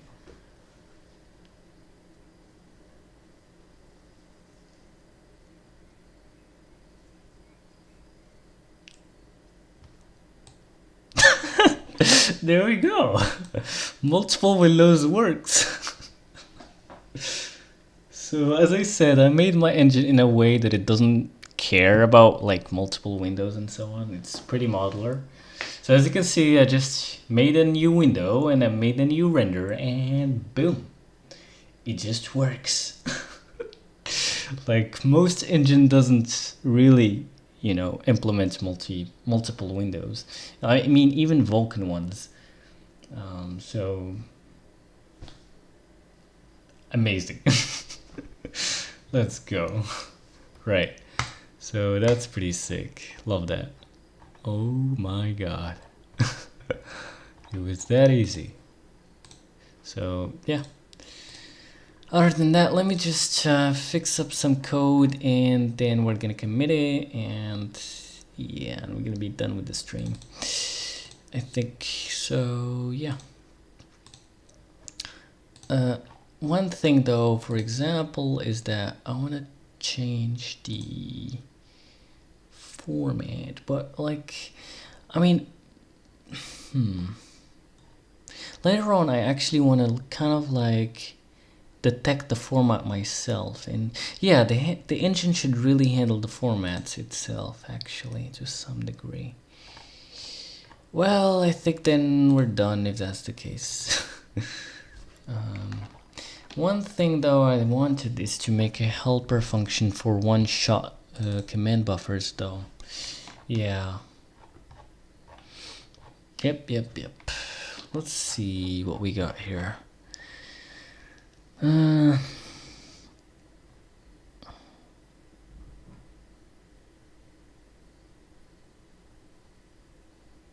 I'd love to make a helper for this one, but for now it's not really.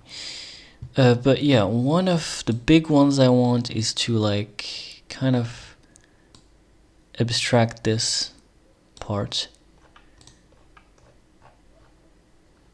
because we're doing it twice.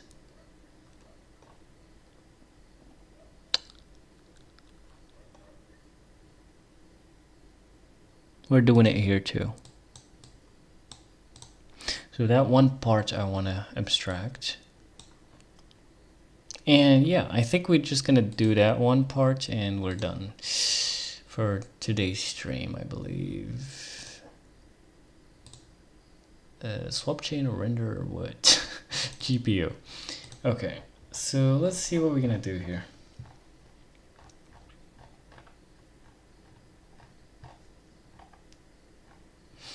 Where is that? Here we go. So basically this kind of part right here, I want to do its own function. So auto GPU, I don't know what to call this function just yet, we'll see. And you're gonna have this here, and you're gonna basically run some function G here, right? Well, actually, wait. No transition image state. That's basically it. So you just begin a command buffer, you end it, you submit it, and you wait. That's pretty much it. I think what I'm gonna do, let's see, run commands. Yeah, I think I'm gonna make it called run commands, for example, and then it's gonna be like, I guess, an std function, and it's basically gonna take a RAI command buffer, essentially. I'm gonna call it F, and it's gonna take the command buffer here, right or no? Wait, what?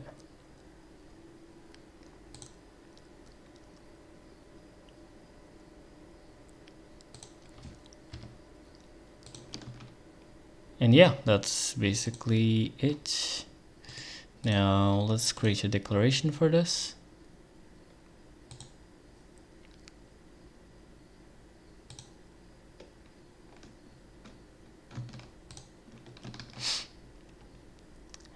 And yeah, right now what I could do is, instead of this crap, now instead of this and this, could just say run commands and make a lambda, and you're gonna get a command buffer here. VKRAI command, or maybe you could just say auto command buffer, really.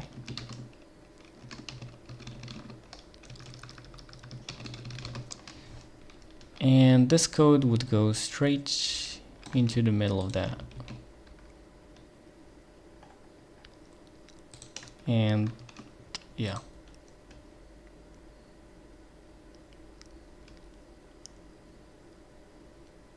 Wait, hold on. Does this work first of all? Whoops, what I'm doing.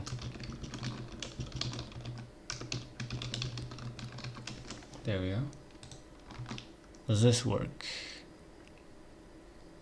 I think so. Now let's try this out.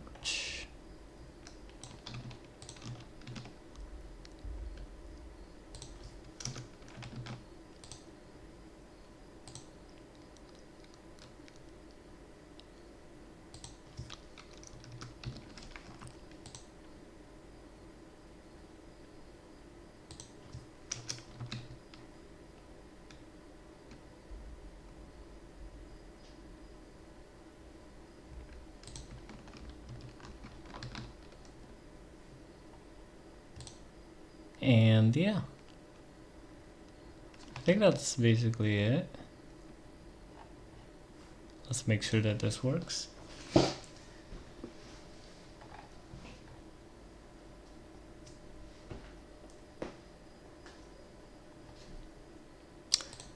Well,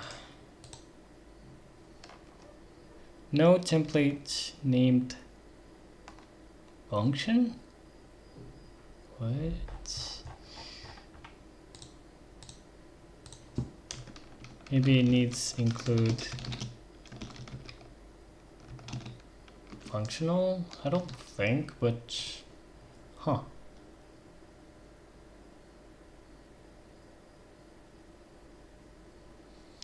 This looks like a library. It could be pretty useful if someone wants to use the code to create it. Yes, it actually can be. It is a library. Like you could literally just create a new project, use CPM to fetch this library. I'm gonna show it later on after I'm done, but right now we're still working on it. Right? So there's just a lot to implement first before that. So like async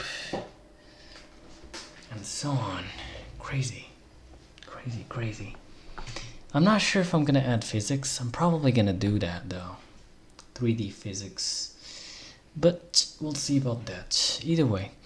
Now that little helper function seems to work out, which is great.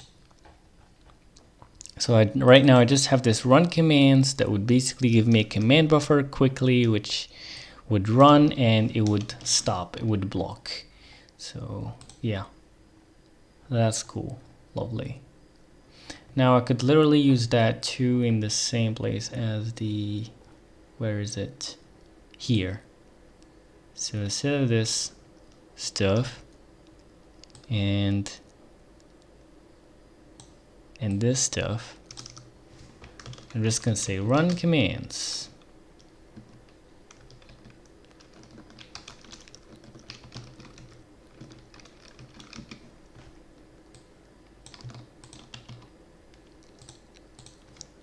VKRAI command buffer, command buffer, and a dot here. And there you go.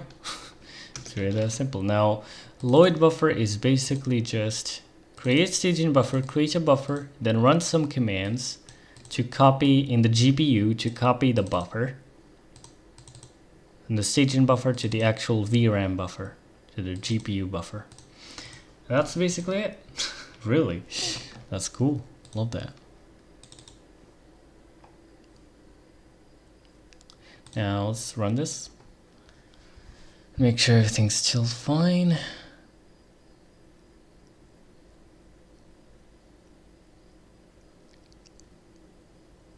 Perfect. Though if you try to actually close these windows, it wouldn't really work out. And you know why? Because when you create two windows, it doesn't automatically give you a quit event. So what you gotta actually make sure to do is to like go to your app, and once you get like an SDL window event close, I guess, window event close requested, then well, could just return SDL app success there too.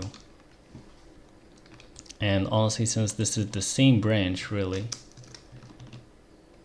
could literally do this. Otherwise, you could try to basically just destroy that particular window and so on. But honestly, this is the simplest way to go about it. If one window gets closed, everything closes.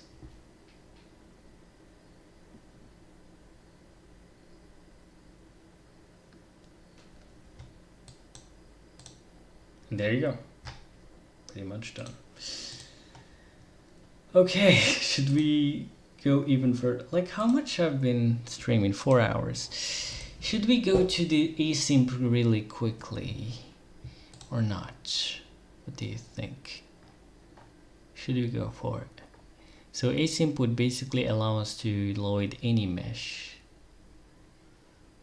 Not really. That's gonna be a little bit much.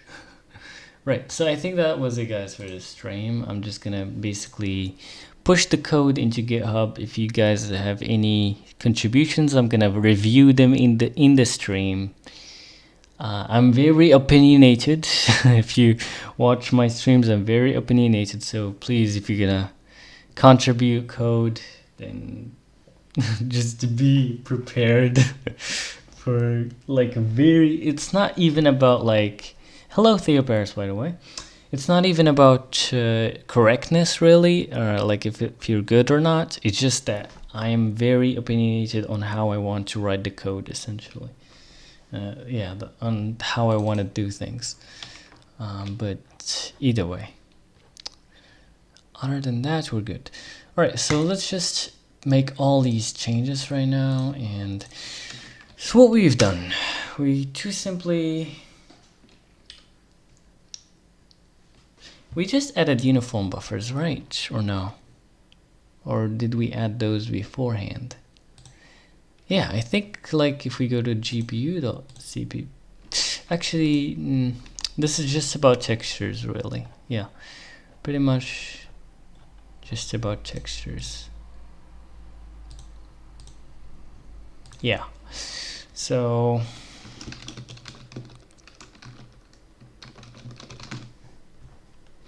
and that's basically it. So we could call this textured quad. Multi-window textured quad, right? And of course, let's add this to the version files. How are we gonna do that? Well, add to VCS, add, and let's commit and push.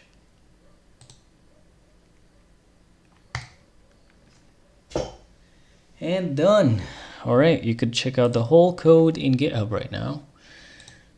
Pretty much. If you go to GitHub,